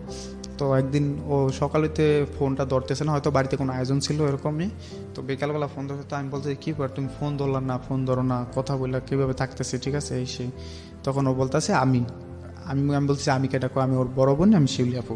তো বলতেছে যে আমি বলছি আপু ওর একটু মোবাইলটা দেন না, ও এখন কথা বলতে পারবে না। আমি কই না সারাদিন কথা বলি না, আপনি একটু মোবাইলটা দেন। বলছি না কথা বলতে পারবে না। পরে আমি বলছি আপু প্লিজ এমন করি না, একটু দেন না ওরে। পরবর্তীতে এক পর্যায়ে এক কথা দুই কথা বলতে গেলে ওনার সাথে আমার খুব একটু উত্তেজিত মানে ভাষায়- কথা বলতে পারবে না বলতে কি এটাকে হঠাৎ করেই বললো নাকি কোনো ঝগড়া চলতেছিল আপনাদের না মধ্যে? না না কোনো হঠাৎ করে হঠাৎ করে বলতেছে। তো আমি বলতেছি কেন দিবেন না, ওর সাথে একটু কথা বলে রাখেন তুমি 1 মিনিট। ফ্যামিলি তো জানতো আপনার বিষয়গুলো? ওর ফ্যামিলি জানতো। পরবর্তীতে উনি দিবে না, ও এক কথা দুই কথা যে উনি বলতেছে যে তুই আমার কাছে এত কৈফত চাসকে। তো আমি বলতেছি আমি কৈফত চাই মানে আমি ওকে চাই, ঠিক আছে। কয় আমার জামাইও তো আমার কাছে কৈফত চাই না। তখন আমি বলতেছি আপনার জামাই তো আর ওরকম লোক না যে আপনার কাছে আপনার জামাইয়ের মতো তো আমি না, ঠিক আছে, আমি আমারটার কাছে কৈফত চাই, ঠিক আছে। তখন উনি আমারে মানে খুব খারাপ ধরনের ভাষা বলে। গালিগালাজ করে? মানে মাথা পাগল হয়ে যায় যে ওরে আমার কথা বলতে দিতেই হবে। আর আমার আপনার একটু জিদ ছিল সব সময়। এক পর্যায়ে বড় ধরনের হয়ে যায়, তখন মামায় বলতেছে কি ব্যাপার জসিমের এতদিন কথাবার্তি বলছেন, এখন কথাবার্তি বলতে দেন না, কি ঝগড়াঝাটি হতে হয় না, পাগলামি করতেছে, এই করতেছে, আমাদের বকাঝকা করতেছে, এই সেই। পরে বলতে এটা কাকে বলে? এটা ওই যে মামা, ওনার যার মাধ্যমে আপনার সাথে যোগাযোগ হয়েছে? ওনার শ্বশুর বাড়ি, ওই যে ওনার বলতেছে মামার শালি লাগে, তো বলতেছে যে দেন না এরকম এরকম। এটা কিন্তু মামা চাস্তশালী লাগে, আপন শালী না, চাস্তশালী লাগে। তো বলছে, তো বলতেছে না ওদের আর কথাবার্তা কিছু হবে না। তো মামা বলতে দেওয়ার পরে বলছে যে আমি তোমার দুলাভাই বলতেছি, তুমি কি জসিমের সাথে কথাবার্তা বলবা, আর এমন কি তোমার ফিলিংস আছে যে জসিমের কাছে বিয়ে বসবা, সম্পর্ক হয়েছে যেহেতু এরকম ইয়ে আছে, তুমি কি জসিমের ভালোবাসো? বলতেছে না আমি ওরে ভালোবাসি না, আমি ওরে ভালোবাসি না, আমি ওর কাছে বিয়ে বসবো না। তো দেখো তুমি ফ্যামিলি চাপে কিছু বললো না, তোমার আমি একদিন সময় দিলাম, তুমি পাইবা, পরে আমার জানো আমি তোমার দুলাভাই, যদি তোমার এমন কোনো দুর্বলতার জিনিস থাকে তুমি আমার বললো, আমি সেটা ম্যানেজ করে নেব। এটা আপনাদের সম্পর্কের কতদিন পরের ঘটনা? 6 মাস। 6 মাসের মাথায়? আচ্ছা, ওকে। তারপর 6 মাসের মাথায় এরকম ঘটনা হয়। তখন ওরে কথাবার্তি বলতে দেন না। ওরে আমি জিজ্ঞাসা করছি, একদিন ফোন করে একটু কথা বলতে দিছে সবার মুরব্বীকে সামনে, মানে ওর দাদা দাদি সবার সামনে করে যে হ্যাঁ একটু কথা বলো। তখন ওরে আমি জিজ্ঞাসা করলাম যে তুমি কি আমার সাথে কথাবার্তি বলবো না, তুমি কি আমার ভালোবাসবো না? বলতেছে না। তখন আমি আর তো করার কিছু নাই, যেহেতু মুরব্বীদের সামনে বলছে। তখন আমি ওর দাদির সাথে কথা বললাম, সবার সাথে কথা বললাম। আমি বললাম যে ও কেন আমার সাথে এরকম করলো, আমাদের সম্পর্কটা অনেক গভীর, মানে আমি বলতে চাইতেছি না সবকিছু ভেঙে বলতেছি, অনেক গভীর সম্পর্কটা এই সেই। তখন বলতেছে ওর দাদি বলতেছে যে ভাই যা হওয়ার হয়ে গেছে, তো তুমি এগুলা নিয়ে করো না, ও তো ওরা লোকটা বেশি না, ওরা 2 বোন এরকমই। তো তুমি এক কাম করো, মনে করো যা টাকা পয়সা নষ্ট করছো এগুলো মনে করো যে জলে ফেলাইছো, তুমি পুরুষ মানুষ কামাই করতে পারবা, আর তুমি ওর চাইতে ভালো পাইবা। হ্যাঁ রাখা তো এরকম ওর সাথে আর করো না। কিন্তু আমি তো আর এটা মাইনে নিতে পারি না, আমি এটা মাইনে নিতে পারি না যে আমি এটা করবো না। তখন এক পর্যায়ে মানে আর কথাবার্তা বলার কোনো রাস্তাই খুঁজে পাই না, ঠিক আছে, যে ওর সাথে তো কথাবার্তা বলবো এসে। তখন ও শুনতে পারি যে বাড়িতে অনেক গ্যাঞ্জাম, ওর সাথে আমারই। তখন আমি ফেসবুকে ওর সাথে আমার কিছু ছবি থাকে, ঠিক আছে, জি, এগুলা ছাইরা দিই। ছাইরা দেওয়ার পর ফেসবুকে কি করেন? ওর সাথে আমার 2টা ছবি থাকে, জোড়া ছবি আর কি। এটা আপনি ফেসবুকে ছেড়ে দেন? হ্যাঁ। মানে রাগ করে? রাগ করে ছাইরা দিই। রাগ করে ছাইরা দিই বলতে কি, ম্যানুয়াল পেন্টে ওর এলাকার কিছু লোক আছিল, তো হ্যাঁ, আপনার ফেসবুকে? হ্যাঁ। আচ্ছা। তো ছাইরা দিই, তখন ওর ভাই দেখতে পায়, সবাই দেখতে পায়, মানে ওরে বলে। তখন ও আমারে ফোন দেওয়া অনেক কি করে যে তুমি আমার এইটা করলা কি লেগে, আমি কি তুমি আমার সাথে এরকম করলা কি লেগে। তো ছাইরা দেওয়ার পর এর বাদে ওর সাথে আর কথাবার্তা হয় না। তখন একদিন ও দেশ থেকে ঢাকা আসছে, প্রভৃতি ও বাড়িতে ওরে ফোনে আর পাই না, কারো কাছে ফোন দিয়ে এরকম পাই না। তো আমার আবার একটা প্লাস পয়েন্ট ছিল, সেটা হলো ওই যে মামার শ্বশুর বাড়ি, ওনাদের সবার ফ্যামিলির কাছে জিজ্ঞাসা করে জানতে পারতাম, কিন্তু কেউ বলে না যাতে আমি ওর কোনো ক্ষতি করি এরকম।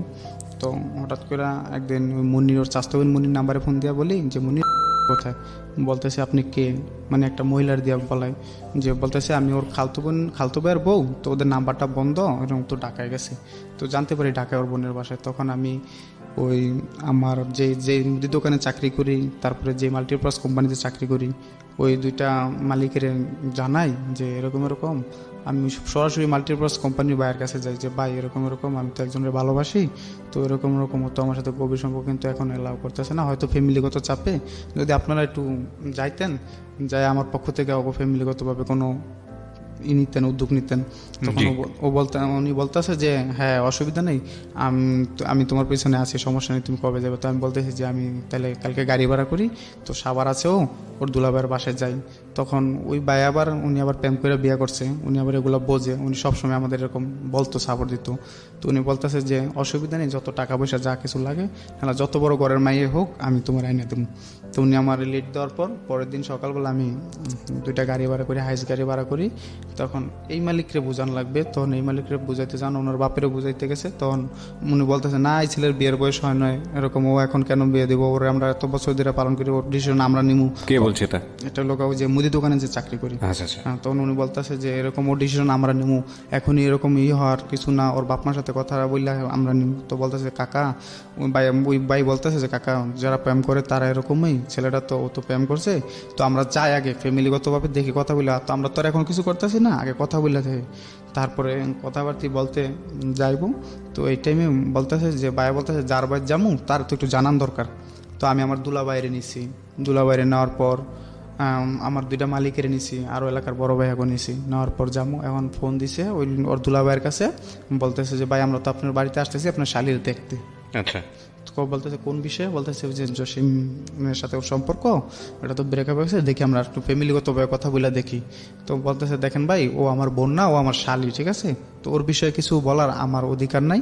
তো আপনারা যদি যান তাহলে ওর বাড়িতে যান, ওর বাড়িতে যান, ওর বাড়িতে গেলে হয়তো এরকম কিছুটা একটা ফলাফল পাইবেন, কিন্তু ও তো আমার শালি, ওর বিষয়ে আমার এর চেয়ে বেশি কিছু বলারই নেই। তখন যাইতে দিব না, তখন আমি বলতেছি না আমি গাড়ি ভাড়া করছি, আমি আজকে যামই, ঠিক আছে, ওর সাথে দেখা করবোই, ও যখন টাকাইছে অনেকদিন ধরে কথা বলতে পারি না। তখন আমি আমার আটকে রাখে অনেকে, তারপর বিকালবেলা ছাড়ার পর আমি বিকালবেলা আমার একটা ফ্রেন্ড আছে যে হেলাল আর লোক জসিম আর একজন আমার মিতা, ওরে নিয়ে আমি এই সাভার যাই। সাভার যাওয়ার পর ওই বাসায় যাওয়ার পর দেখি ও বাইরে দিয়ে তালা মারা, তো আমি জানলা করতেছি, তো খুলছে, খোলার পর ও বলতেছে যে কি চান। আমি বলতে তুমি এরকমভাবে কথা বলো, কি চাই, তুমি জানো না আমি কেন আসছি। কতদিন পরে দেখা হলো? এটা প্রায় 2 মাস পর দেখা। 2 মাস পরে, ওকে। তখন তুমি জানো না যে আমি কেন আসছি, ঠিক আছে, আমি না তোমার ভালোবাসি, এই সেই, তুমি আমার সাথে এরকম করো কেন, তোমার কি ফ্যামিলিতে কোনো চাপ দিছে, তুমি কি কোনো চাপের উপরই করতেছো। বলতেছে না, আমার চুপ করে রয়েছে, কোনো কথা বলে না। আমি বলছি দরজা খোলো তুমি, ও খুলতেছে না। তো আমি এক পর্যায়ে মানে ফ্ল্যাট বাসা তো নিচতলায় থাকে, তখন আমি জানলা বাইরে জোরে বসি মারি, জানলার কাজগুলো ভেঙেছে। তখন উপর থেকে বাড়িওয়ালা আসে, বাড়িওয়ালা নাইমে আসে, বলতেছে তুমি কে, এখানে গ্যাঞ্জাম করতেছো। তো আমি বলতেছি আঙ্কেল এরকম ওর সাথে আমার সম্পর্ক, ওর সাথে সম্পর্ক, কিন্তু ও তো আমার অ্যাকসেপ্ট করতেছে না এখন, মানে আজকে এমন পর্যায়ে ওরে বললে আমি থাকতে পারতেছি না। তো ওরে বলে না আমার ভিতরে নিতে, আমি ওর সাথে একটু কথা বলবো। তো বলতেছে মেহমান আসছে ভিতরে নাও, মেহমান ভিতরে নাও না কেন, ও বলতেছে ওকে আমি চিনি না। তখন তো ওই লোকে আমার বলছে ওর তোমার চিনে না, আর তুমি বলতেছো এই সেই, মানে এক পর্যায়ে আটকেইব এরকম ভাব। তখন আমি বলতেছি দেখেন আঙ্কেল ওর সাথে আমার কিছু ছবি আছে, ভিডিও আছে, এগুলো দেখেন, ও যদি আমার না চিনে তাহলে এগুলো কোথা থেকে আসলো। তখন দেখাইলাম, উনি বলতেছে এই মেয়ে তোমার যদি নাই চিনো তাহলে তোমার সাথে এগুলো আসলো কোথা থেকে। পরে বলতেছে যে মানুষের মতো মানুষ থাকতেই পারে। তখন বাড়িওয়ালা ওকে বলো যে একটা তাপ্পর দেবো, বেয়াদব মেয়ে, ঠিক আছে, তোমার দুলাভাইয়ের খবর দেয় এসে। তখন ওর দুলাভাইয়ের খবর দেয়, দুলাভাইয়ের খবর দেয় আসার পর আমার চিন্তা ভাবনা যে কোনো মূল্যে আমি সম্পর্কটা টিকায় রাখবো, এটাই ওরে বইলা থাকতো, জোর করে হোক বা যেভাবেই হোক না কারণ যেভাবে হোক ওর সাথে সম্পর্কটা টিকায় রাখবো। তখন ওর দুলাভাইয়ের খবর দেয় মতন দুলাভাই আসে, ওর দুলাভাই আসার পর কোনো কথা বাড়তি কিছু না বললে চুপটি আমার খুব খুশি এসে মার শুরু। কিন্তু আসার আগে আমি অনেক কান্নাকাটি করছি যে তুমি একটা বার দরজাটা খোলো, তুমি আমার সাথে চলে আসো, আমি তোমার নিয়ে যে দেখো। দুলাভাই মানে হচ্ছে যাকে, যে আপনার মামা? না, তাহলে এটা লোক ওর দুলাভাই, আর ওর আর যেটা মামা এটা লোক ওর চাচতো দুলাভাই। আচ্ছা আচ্ছা, ওকে। তখন ওর দুলাভাই আমার মানে খুব উপরি চুপড়ি ঘষি, তখন আমি ওনার পাওয়াটি বেড়া দিয়ে বলেছি দুলাভাই আমার মায়ের না, আপনি আমার কথাগুলো শোনেন, তারপরে যা কিছুই করেন।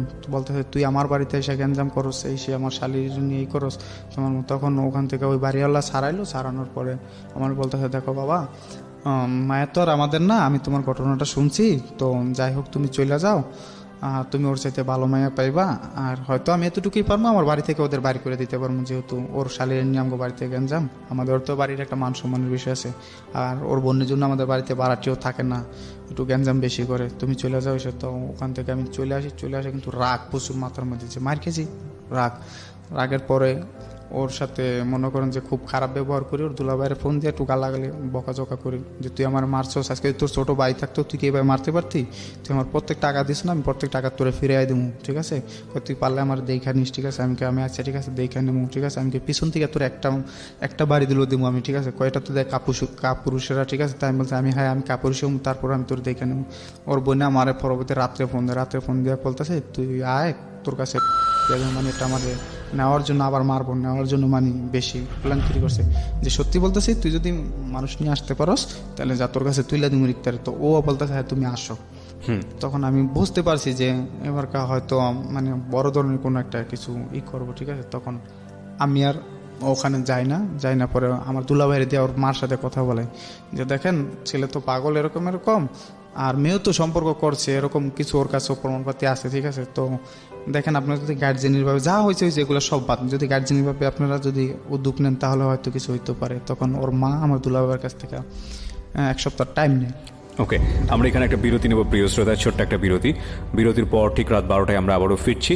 আর যারা আমাদের এই অনুষ্ঠানে অংশগ্রহণ করতে চান প্লিজ আমাদেরকে ফোন করবেন। আমাদের ফোন নাম্বারটি হচ্ছে 09611904 আমি আবারও বলছি 09611904। ওকে, ফিরে আসছি ঠিক রাত 12টায়। জীবন গল্প, জীবন নাটকের চেয়েও নাটকীয়। জীবন গল্প।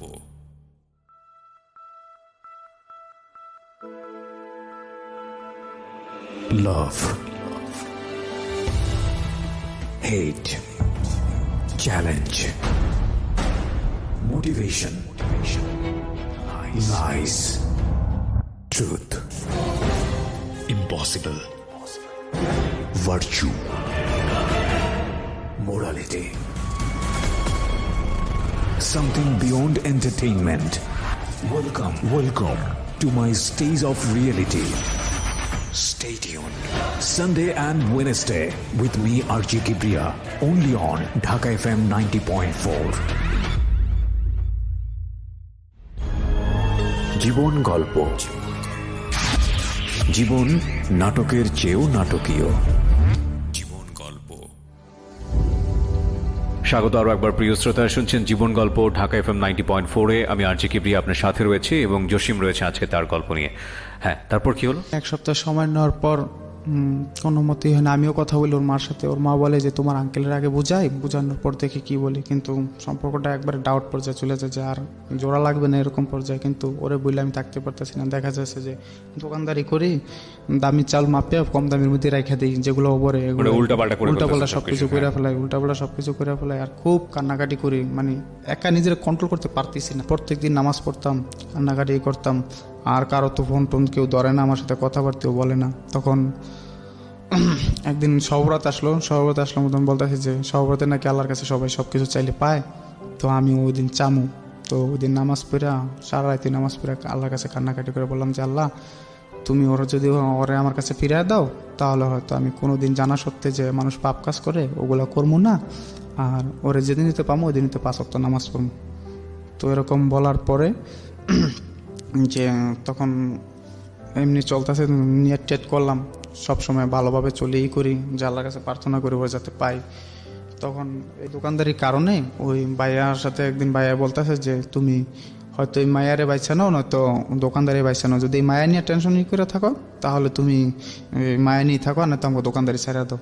তখন আমি বলতেছি না, আমি ওরা কখনো ছাড়তে পারবো না, আমি আপনাদের এখান থেকে চলে গেলাম।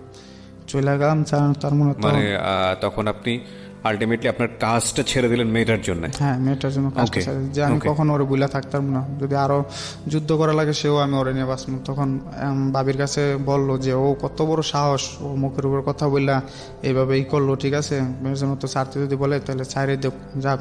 পরবর্তীতে 2টা চাকরি করি, ওইটাও করি এটাও করি, তখন এটা ছাইড়ে দিই। এটা ছাইড়ে দেওয়ার পর ওই যে মাল্টিপারপাসের যে এইটা করি, ওটা আবার পায়ে একটা বিমানবন্দরে কাজে হাত দিতে গিয়ে ওনার বড় ধরনের একটা 10 নামে ব্যবসায় 10 নামার পর ওই চাকরিটাও মানে আমার তো চাকরি জানা, উনি ব্যবসাটা ক্লোজ করে দেয়।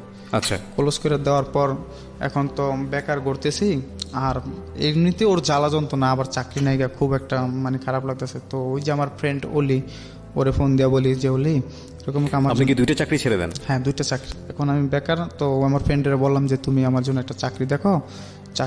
তো আমি একটা চাকরি দেখো। তো ও আমার বলো যে তুই তো বড় দোকানে চাকরি করস, তো আমি তোরে বড় দোকানে চাকরি দেখি মিলাই দিতে পারি। তখন উত্তরা দক্ষিণখান বাজারে আর কি ও আমার একটা চাকরি দেয়, বড় মুদি দোকানে, ভদ্রলোক, রিটায়ার্ড একজন সেনাবাহিনী। আচ্ছা। তো উনি যাওয়ার পর পয়লা দিন যখন দোকানদারি করলাম, উনি আমার দোকানদারি দেখে খুব খুশি।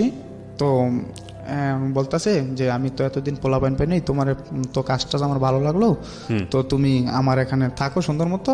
আমার কাজ দেখা উনি আবার পাশে একটা দোকান কিনে প্রায় 70 লাখ টাকা দিয়ে দোকান কিনা উনি মানে ওই যে ফ্যামিলি ফেয়ার যে মার্কেটগুলো আছে না ওরকমভাবে পণ্যগুলো সাজাইবো আর কি এরকম। তো আমি পুরো দোকানটা সাজায় দিই, সাজায় দেওয়ার পর উনি আমার 1,000 টাকা বকশিস দেয়। ওনার যা ব্যবসা সব কিছু বুঝাই দিয়ে উনি ভালোই চলতেছে। উনি একদিন আমার বলতেছে, দেখো আমি তো আগে পরে পোলাবেন রাখছি, ওরা তো চলে গেছে গা, টাকা পয়সা মাইরা চলে যায়, তো তুমি যদি থাকো, আমার মার অনেক সম্পদ আছে এই আছে, যদি আমার মার মনটা জয় করে থাকতে পারো তাহলে হয়তো তুমি থাকতে পারবা, ভালো তোমার লাইফে লাগবে। জি। তখন আমি বলতেছি যে আচ্ছা ঠিক আছে আঙ্কেল, আপনি দোয়া করেন আমি যেন সব কিছু করে থাকতে পারি। বলতেছে যে তোমার কাজগুলো অনেক পছন্দ হয়েছে, তুমি আমার এখানে থাইকো, যাও না। তো একদিন বাসা থেকে বিকালবেলা নামতেছি লিফটে, কারেন্ট চলে গেছে, লিফটে আমি আটকে আছি। তো হঠাৎ দেখি আমার মোবাইলে একটা মেসেজ যে ভাইয়া বিজি না থাকলে প্লিজ কল মি। ওই জ্যাসমিনের মোবাইল থেকে একটা মেসেজ। তখন আমি মোবাইলে টাকা ছিল না, আমি ব্যাকও করতে পারিনি। তখন আবার একটা মেসেজ আসে, গুড নিউজ আছে। তো আসা ফোন দিলাম, ফোন দিয়ে বললাম যে জ্যাসমিন কী হয়েছে? বলতেছে যে ও রিক্তা তো আপনার ফোন দিতে বলছে, ও আপনার কাছে চলে আসবো। তখন আমি বলতেছি দেখো এরকম মিথ্যা অভিনয় আর করতে না বললো, ঠিক আছে? যে আমি এখন ওরে বইলা গেছি গা অনেকটা, বইলা আমি থাকতেছি, তো ওরে মিথ্যা অভিনয়টা করতে না বললো। তখন ও বলতেছে যে না, ও সত্যি সত্যি চলে আসবো, আমি আমার লাভারের কাছে চলে যাবো, ও চলে যাবো। তখন আমি বলতেছি দেখো জ্যাসমিন, আজকে তোমার একটা কথা বলি, ও যদি সত্যি সত্যি আমার কাছে আসে তাহলে সেটা বলো, আর যদি কোনো রকম প্রতিশোধ নেওয়ার ইচ্ছা থাকে তাহলে সেটা যদি ও নেয় তাহলে আমি মাথা পাইতে নেবো, যা না খুশি তাই করুক, কিন্তু আমার জীবনটা নষ্ট করো না। এটার সাথে আমার লাইফ জড়ায় রয়েছে, আমার ফ্যামিলি, আমার ভবিষ্যৎ সব কিছু জড়ায় রয়েছে। আমি এখন একটা ভালো চাকরি করি, প্লিজ ওরে যদি বলো, ওরে তুমি বুঝায় বলো। পরে ও বলতেছে না সত্যি সত্যি। তো আমি বলতেছি ওর কাছে মোবাইলটা দাও। মোবাইলটা দেওয়ার পর আমি জিজ্ঞাসা করলাম, রিক্তা কি হলো, তুমি কি বলো, এগুলো কি সত্যি? বলতেছে হ্যাঁ। তো আমি বলতেছি যে তুমি তাহলে এতদিন করলা, এরকম করলা, আবার কি তুমি আমার ছেড়ে চলে যাও? কয় না, দেখেন আমার ভুল, আমি বুঝতে পারছি, আমি আপনার কাছে জানুয়ারি 1 তারিখে চলে আসবো। তখন চলতেছিল নভেম্বর মাস চলতেছিল। তখন আমি ভাবলাম যে গাজীপুরে আমি থাকলে হয়তো কাজ কাম না করলেও মানে চলতে পারি, অ্যাবিলিটি এরকম আছে, 1 বছর 6 মাস চলতে পারবো, যেহেতু 10 বছর ওখানে ছোটো থেকে বড় হয়েছি, যে ওখানে আমার পরিচয় আছে, সব কিছু আমি চলতে পারবো, আর ওকে নিয়ে থাকারও আমার কোনো সমস্যা হবে না। কিন্তু উত্তরে আমি নিউ, তো এখানে আমার কোনো লোকের সাথে পরিচয় নাই, আমি ওরে রাখতে পারবো না। তখন আমি ইচ্ছাকৃতভাবে উত্তর ওই চাকরিটা ছাইরা দিই। ও তখন ওই মালিক আমারে না বলছিল যে তুমি চাকরিটা ছাইরো না, আমার দোকানটা তুমি আগলে রাখো, কিন্তু না, আমি ওনার করে ওখান থেকে চলে আসার পর রিক্তার সাথে কথাবার্তা চলেই করে, কিন্তু ও আমার সাথে কথাবার্তা মানে একবারে বলে না, মানে সপ্তাহে 1 দিন বা সপ্তাহে 2 দিন এরকম যোগাযোগ হবে ও বলে। তখন আমি বলতেছি আচ্ছা ঠিক আছে, এইভাবেই যোগাযোগ চলার পর অনেক দিন পর কষ্টে ম্যানেজ করি যে ওরে আমি দেখা করবো ম্যানেজ করি। তো বলতেছে আচ্ছা ঠিক আছে। তখন ওই জ্যাসমিনের লাভার থাকে মোহাম্মদপুরে থাকে, তো মোহাম্মদপুরে বলতেছে যে ওর কাছে যায় আপনি থাকবেন, তো ওরা আপনারা দুজন একসাথে আসবেন, আমরা আসমু, তাও দেখা করবো। তখন ওই ছেলের কাছে যাই মোহাম্মদপুরে যাওয়ার পর ওর বাসায় রাতে থাইকা পরদিন সকালবেলা আমরা ওদের সাথে দেখা করতে যাবো। ওদের গ্রামের বাড়ি ওই মাদারীপুর শিবচরে যাওয়ার পর ওরা আসবে, তো পাঁচচর একটা জায়গা আছে খুব সুন্দর, ওই জায়গায় ওরা আসবে, ওখানে আমরা দেখা করবো। তো অনেকক্ষণ ওয়েট করার পর দেখলাম ও আর ওর বান্ধবী আসলো। ওর বান্ধবী আসার পর আমি বলতেছি যে কই তোমরা এখনো আসো না? বলতেছি আমরা আশা করছি, তুমি সোনার বাংলা প্লাজার এখানে দাঁড়াও। তো সোনার বাংলা প্লাজার এখানে দাঁড়ানোর পর এখন ও দেখে ওর খালারের সাথে নিয়েছে, তো ও আবার আমার সাথে সবসময় এরকমই করে দেখা। তো আমি এবার মানে ওর শপথ প্রতিজ্ঞা করানোর জন্য মানে একটা কোরআন শরীফ কিনে নিয়ে গেছিলাম, আর আমি 20 কিনে নিয়ে গেছিলাম যে আমি যে এটা দিয়া যে কোনো ওর একটা নিয়ম, হয়তো আমার আজকে মরণ চাইবো, নয়তো আমার বাঁচাইবো, দুইটার একটা, হয়তো কোরআন শরীফ সব। এটা ওর বাসাতেই? হ্যাঁ, না ওর বাসা থেকে একটু দূরে আর কি, ও আসছে দেখা করবে। ওকে। তখন আমি যাওয়ার পরে এখন কোথায় দেখা করবো, তখন ওই সোনার বাংলা প্লাজার উপরে আবাসিক হোটেল আছে, তো ওখানে একটা রুম ভাড়া নিলাম। তো দিতে চায় না, তখন বলতেছে কি সমস্যা, কি নিয়ে দেখানো? তো বলতেছে যে ওর সাথে আমার আগে রিলেশন ছিল, এখন বিয়ে হয়ে যাবো, তো এই জন্য একটু মিট করতে আসছি, তো আমাদের একটা রুম দেন। যেহেতু ওর খালা আছে গার্জিয়ান, তো বলছে মতন দিছে। দেওয়ার পরে আমি ওরে অনেক কথাবার্তা ওখানে বললামই করলাম যে দেখো তুমি যদি আজকে আমার বলো যে হয়তো তুমি আমারে অ্যাকসেপ্ট করে নেবো চিরজীবনের জন্য, নয়তো আমার একবারে ছাড়বা, দুইটার একটা। হ্যাঁ, আর ছাড়তে গেলেও ঠিক আছে, তুমি যদি আমার আজকে ছাড়ে দাও তাহলে আমি 20 খেয়ে মারা যাবো।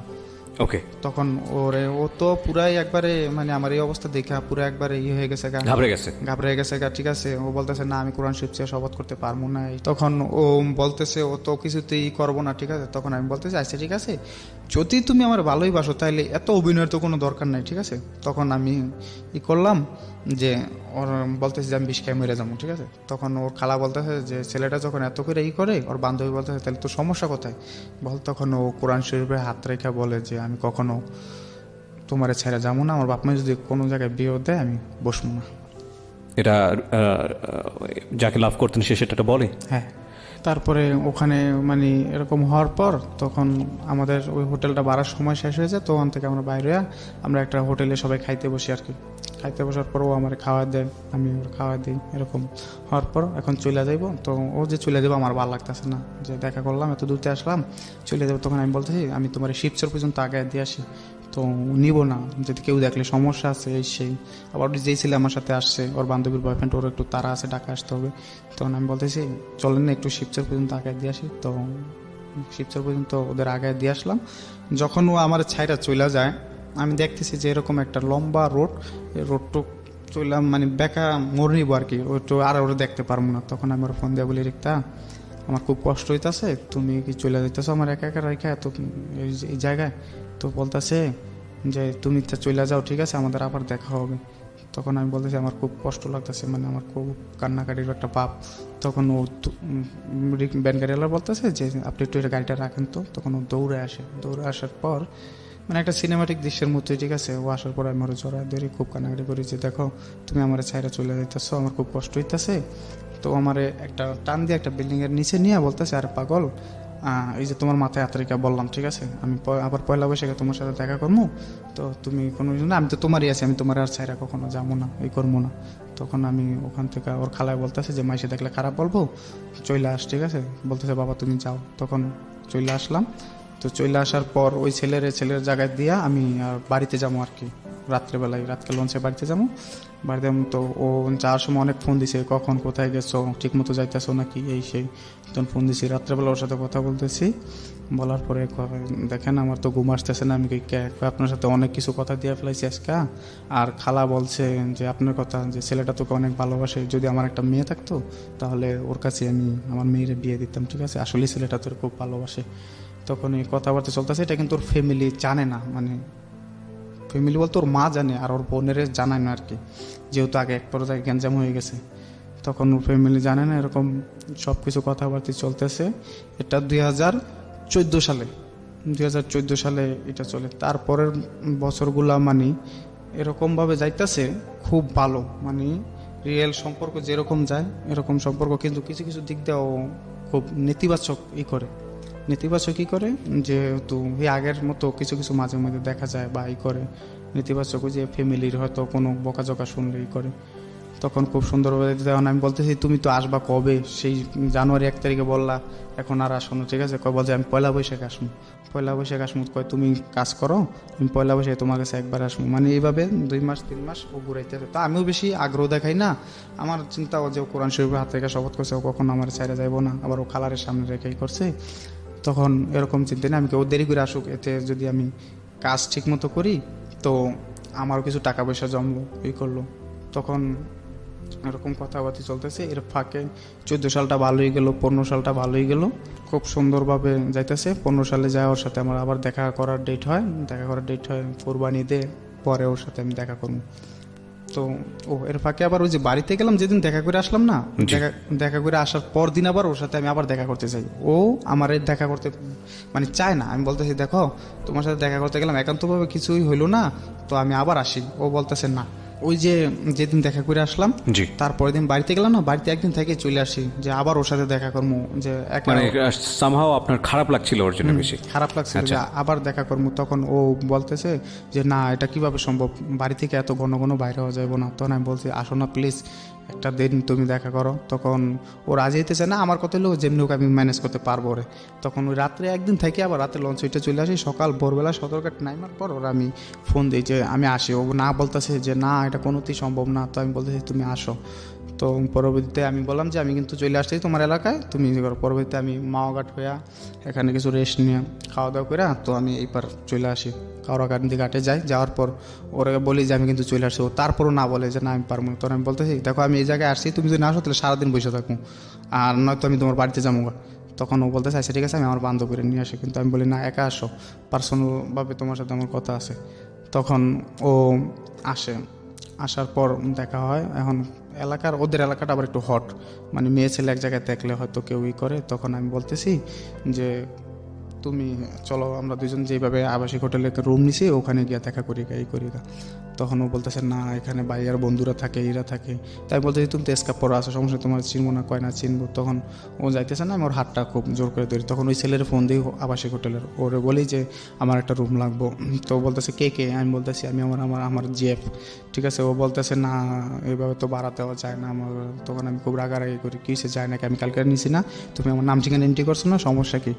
পরে বলতেছে যে দেখি আমি মালিকের আগে ফোন দিলে, তোর মালিকের ফোন দিছে, তোর মালিকে না বলছে, তখন আমার না বলছে। আমি বলছি দেখ আমার খুব দরকার, আমার রুমটা একটু দে। পরেও বলতেছে যে দিতে পারি এক শর্তে, আমার টাকা একটু বেশি দেওয়া লাগবে, কিন্তু খাতায় এন্ট্রি করবো 300 টাকা। মালিক যদি আপনার ফোন দেয় তাহলে আপনি 300 টাকার কথা বলবেন। তো আমি বলছি আচ্ছা ঠিক আছে। তখন ও যাইতে চায় না, কিন্তু ওরা আমি হাতটা শক্ত করে দিই, বলছি তুমি আমার সাথে ওঠো, এতটুকুই, আর বাস কোনো কিছু না। তখন ও ওঠার পর ওখানে মানে কথাবার্তা হয় আমাদের কিছু। কথাবার্তা হওয়ার পর মানে এক পর্যায়ে ফিজিক্যাল রিলেশনটা হওয়ার পরে ও ওই দিন ও চায় না, কিন্তু আমি ওর কাছ থেকে নিয়েছি। তো এক পর্যায়ে বলছে আচ্ছা ঠিক আছে তাহলে আমার চোখ বাইন্দা তুমি যা কিছু তা করো। তখন মানে আপনি জোর জবরদস্তি করতেন? তখন ও আমার সাথে মানে ওর হওয়ার পর তারপরে ও বাসায় চলে যায়। ও বাসায় চলে যাওয়ার পর এইভাবে কথাবার্তা চলতেছে। 2014 সালটা ভালো হয়ে গেল, 15 সালে আইসা ওর সাথে আমার দেখা সাক্ষাৎ হবে। এখন সবাই জানে যে ওর সাথে আমার সম্পর্ক চলতেছে, আর ও বিয়ে বসলে আমার কাছে বসবো, আর আমিও বিয়ে করলে ওর কাছে বসবো। কিন্তু শুধু ওর ফ্যামিলিটা একটু কন্ট্রোল করে চলাটা আর কি। তো এদিক দিয়ে আবার ওদের বাড়িতে একটা গ্যাঞ্জাম কি, ওই যে মামা ডাকছি ওনার শ্বশুর বাড়ি আর ওদের বাড়ি ওরা কখনো একজাস হয় না। মানে একজনের উপল কেউ হাই হয়ে যাক এটা কেউ চায় না। মানে ওরা চায় ওরা নিচে থাকুক, ওরা চায় ওরা নিচে থাকুক, ঠিক এরকম ফ্যামিলিগত সমস্যা। আর এটার প্লাস পয়েন্ট নিয়ে হয়তো কিছু দুর্বলতার পয়েন্ট আমি খুঁজে পাইতাম করতাম। তখন 15 সালে ওর সাথে দেখা করার কথা, ঈদের মধ্যে ওর সাথে দেখা করতে আবার আসছি। আসার পর এখন ওর স্বাস্থ্য বোনের জামাই, রূপালীর জামাইরে নিয়ে আসছে। ওর একটা স্বাস্থ্য বোন আছে ছোট, ওটার বিয়ে হয়ে গেছে, ওটার জামাইরে নিয়ে আসছে। আর ওর একটা ভাগ্নি আছে তামান্না, ওই তামান্নারে নিয়ে আসছে। আর আমি আমার ফুফাতো ভাই রুবেল আর আমার ওই যে ফ্রেন্ডটা জুয়েল, ওরে নিয়ে গেছি। নিয়ে যাওয়ার পর আমাদের দেখা হবে। এখন ওর সাথে আমার আগেই কথা যে ও আসবো দেখে আমি অনেক কষ্ট করতেছি যে হোটেলের একটা চাকরি পাইছি, হোটেলের চাকরি দিয়েছি ম্যানেজারের পোস্টে। তো আমার আবার নাইট ডিউটি পড়তো প্রচুর, নাইট ডিউটি করতে করতে আমার শরীর অবস্থা খারাপ। তো দেখা করতে গেছি মতন, তো আমি আবার একটু খুব শুকায় গেছিলাম। তো আমার দেখা বলতেছে যে মানে কীরকম জানি আমার দেখে আরও ভালো লাগতেছে না বা এরকম এই সেই। তখন ও তামান্নারে বলতেছে তামান্না তুই ওরে বল যে আমাদের সম্পর্কটা এখানে ক্লোজ করে দিতে। তখন আমি বলতে তামান্না ওরা বলছে, মানে এমনি সরাসরি বলে না, কিন্তু আমি আকারে নিতে বুঝতে পারতেছি। তো আমি বলছি সমস্যা কি, কিছুই বলে না। তামান্না ওরে বলে যে এরকম যে তোর যদি ভালো না লাগে তুই সরাসরি বলে দে। তখন আমি বলতেছি কেন, বলতেছে যে আপনি এরকম শুকায় গেছেন, এই হয়ে গেছেন। তো আমি বলতেছি ওর জন্য আমি চাকরি করতেছি, এত কষ্ট করতেছি, নাইট ডিউটি করতেছি, কোনোদিন একদিন ছুটি কাটে না। ও জানে, ওর সাথে তো আমার প্রতিদিন কথাবার্তা হয়।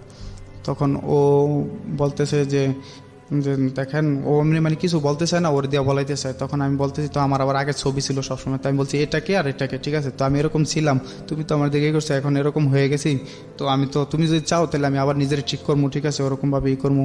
তখন ও খুব করে আনিজে ফিল করার পরে আমি ওর স্বাস্থ্যবিনের জামাই, যেটা আমার সমবয়সী, ওরে বললাম যে ভাই আজকে এত কিছুর পরেও ওর জন্য আমি এত কষ্ট করে চাকরি বাকরি ছাড়লাম করলাম, তো এখানে এত কষ্ট করে ওর জন্য টাকা পয়সা জোগাইতেছে, ও যদি আজকে আমার এরকম বলে তাহলে কিন্তু আমার মৃত্যু ছাড়া কোনো পথ নেই, যেহেতু আগে পরে আমাদের এরকম হয়ে গেছে। তখন ও ওরে বুঝানোর পরে আমি রাগ করে মানে ওখানতে আয়সা পড়ার পর যে একটু রোডের কাছে দাঁড়াই যে আমার আর এই জীবন রাখা লাভ নেই, ঠিক আছে ও যেহেতু বারবার আমার সাথে নিয়ে এরকম করবে, তখন কিন্তু এটা খুব খারাপ দিকেই যায়। তখন ও ছেলেটা আমার বলতেছে যে আমি ওর দুলাভাই, আমি হানিফ বলতেছি যে ও কোনোদিন কোনো জায়গায় বিয়ে বসবে না, ও আপনাদের সম্পর্ক সব কিছুতে আমি শুনলাম যে ও যদি কোনোদিন বিয়ে বইতেও যায় তখন আমি আপনার হাতে ওরা উঠাই দেবো, এটা প্রমিস করে গেলাম আমি আপনার কাছে। তখন ওরও বুঝায়, ও বোঝানোর পরেও আমার বলে আচ্ছা ঠিক আছে যা হোক হয়ে গেছে গা, আপনি মনে কিছু নেন না, এগুলো নেন না, ঠিক মতো ই করেন, আপনি আপনার চেঞ্জ করেন। আর আমিও ওও শুকিয়ে গেছিলো অনেকটা, মানে টেনশনে পড়া পড়া ই হয়ে গেছিলো। তখন ই করার পর তখন এখন আমাকে বাড়িতে আমি মানে এই বিষয়টা শেয়ার করলাম যে দেখেন আমি তো ওরে এরকম এরকম ভালোবাসি, তো এরকম এটা ফ্যামিলিগত সবাই জানে যে ওরা আমি বিয়ে করতে চাই। তখন বাড়িতে কেউ রাজি না, আমগো বাড়িতে কেউ রাজি হইতে চায় না। তো আমগো বাড়িতে কেউ রাজি হইতে চায় না। আমি মারে বললাম যে মা, ছোটবেলা থেকে তো অনেক দূরেই ছিলাম, ঠিক আছে, তো টাকা পয়সা যা কিছু ইনকাম করি তোমাকে ওই দেবো, কিন্তু বিনিময় ঠিক আছে ওরা আমি বিয়ে করবো, আর কিচ্ছুই চাই না তোমার কাছে, ঠিক আছে। তো বলতে তোর পাপে তো রাজি হইব না। তখন আমি বলতেছি যে আব্বারে রাজি করার দায়িত্ব আপনার, ঠিক আছে। তখন মায়ে আব্বারে রাজি করানোর দায়িত্ব নিল, এবং আব্বা এমনি সরাসরি রাজি হয় না, কিন্তু আমি থাকি আবার আমার আফার শ্বশুর বাড়ির গাজীপুর ওরা থাকে, একসাথে জয়েন্ট ফ্যামিলি এভাবে থাকি। তখন ওনার ফোন দেওয়া বলে যে ভাবি যদি কখনো আমার ছেলে এরকম ভুল করে কাউরে নিয়ে আসে বা বিয়ে শাদী করে ফেলায়, তখন আমরা না থাকি, আপনারা বরণ করে নিয়ে নিয়েন, মানে ওখানে বইলা দিছে আর কি। তখন মা ওর নাম্বারটা নিল, নাম্বারটা নিয়ে ফোন দিয়া ওরে বললো যে দেখো তুমি তো এরকম এরকম আসবা, আর আমরা যতটুকু জানি তোমরা দুজন একা একা, হয়তো তুমি তোমার ফ্যামিলি তো দিব না, তুমি তো এইভাবে আসবা। তখন যদি কোনো সময় তোমার ফ্যামিলি কোনো রকম বেজাল করে বা ই করে মামলা মোকদ্দমা করে, তখন তুমি কাদের পক্ষে থাকবা? ও বলতেছে যে আমি আপনাদের পক্ষে থাকবো আন্টি, আমি আপনাদের কাছে চলে আসবো, ঠিক আছে। তখন মা বলতেছে অসুবিধা নাই, তুমি যদি আসো তোমারে আমি আমার মেয়ের মতো করে দেখবো, আমাদের তো বাড়িতে মেয়ের দুটোর বিয়ে হয়ে গেছে গা, আর তো কেউ নেই, তুমি আর আমি থাকবো এরকম। তো ওর কথাটা আবার রেকর্ড করে আমরা রাখি, যত এই কথা বলছে রেকর্ড করে রাখি। আমরা বিরতি নেব প্রিয় শ্রোতা, ছোট্ট আরেকটা বিরতি। আপনারা শুনছেন জীবন গল্প ঢাকা FM 90.4-এ। আমি আরজি কিবরিয়া আপনার সাথে রয়েছি, আর আজকে এখানে জসিম তার জীবন গল্প বলছে। ফিরে আসছি ছোট্ট একটা বিরতির পর। জীবন গল্প। জীবন নাটকের চেয়েও নাটকীয়। জীবন গল্প।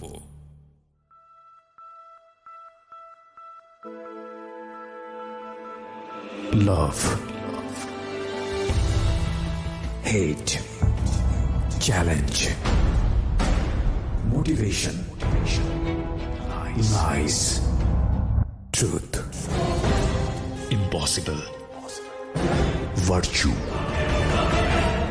morality, something beyond entertainment. Welcome to my stage of reality. Stay tuned. Sunday and Wednesday with me RJ Kibriya, only on Dhaka FM 90.4. জীবন গল্প। জীবন নাটকের চেয়েও নাটকীয়। জীবন গল্প।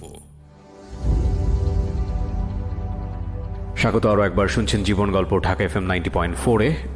এই অনুষ্ঠানে অংশগ্রহণ করতে চাইলে আমাদেরকে ফোন করবেন। আমাদের ফোন নাম্বারটি হচ্ছে 09611904904। জি বলুন। এখন মনে করেন যে খুব সুন্দর সম্পর্ক চলতেছে, ও আমারে মানে যেভাবে জীবনটা গড়ার এইভাবে দিক নির্দেশনা দেয়, আমি ওর কথা মতো চলি, মানে খুব ভালো লাগে, আমার খুব ভালো লাগে। এরকম কাজ করতেছি 2016 সালে আইসা আবার ওই যে ওর বান্ধবীর এটা মানে এরকম বিয়ে হয়ে যায়, ওর যে ওরা বয়ফ্রেন্ড গার্লফ্রেন্ড, ওদের বিয়েটা হয়ে যায় 2016 সালের 16 ফেব্রুয়ারি। তো তখন পর্যন্ত কথাবার্তা হয়, সব কিছুই হয়, কিন্তু যেদিন ওর বান্ধবীর বিয়ে হয়ে যায় আমার ইনভাইট করছিল, কিন্তু ওই যে ওর পারিবারিক সমস্যার কারণে যায়নি, তাহলে সন্দেহের তীরে থাকবে ই করবে, তখন যায়নি মতন।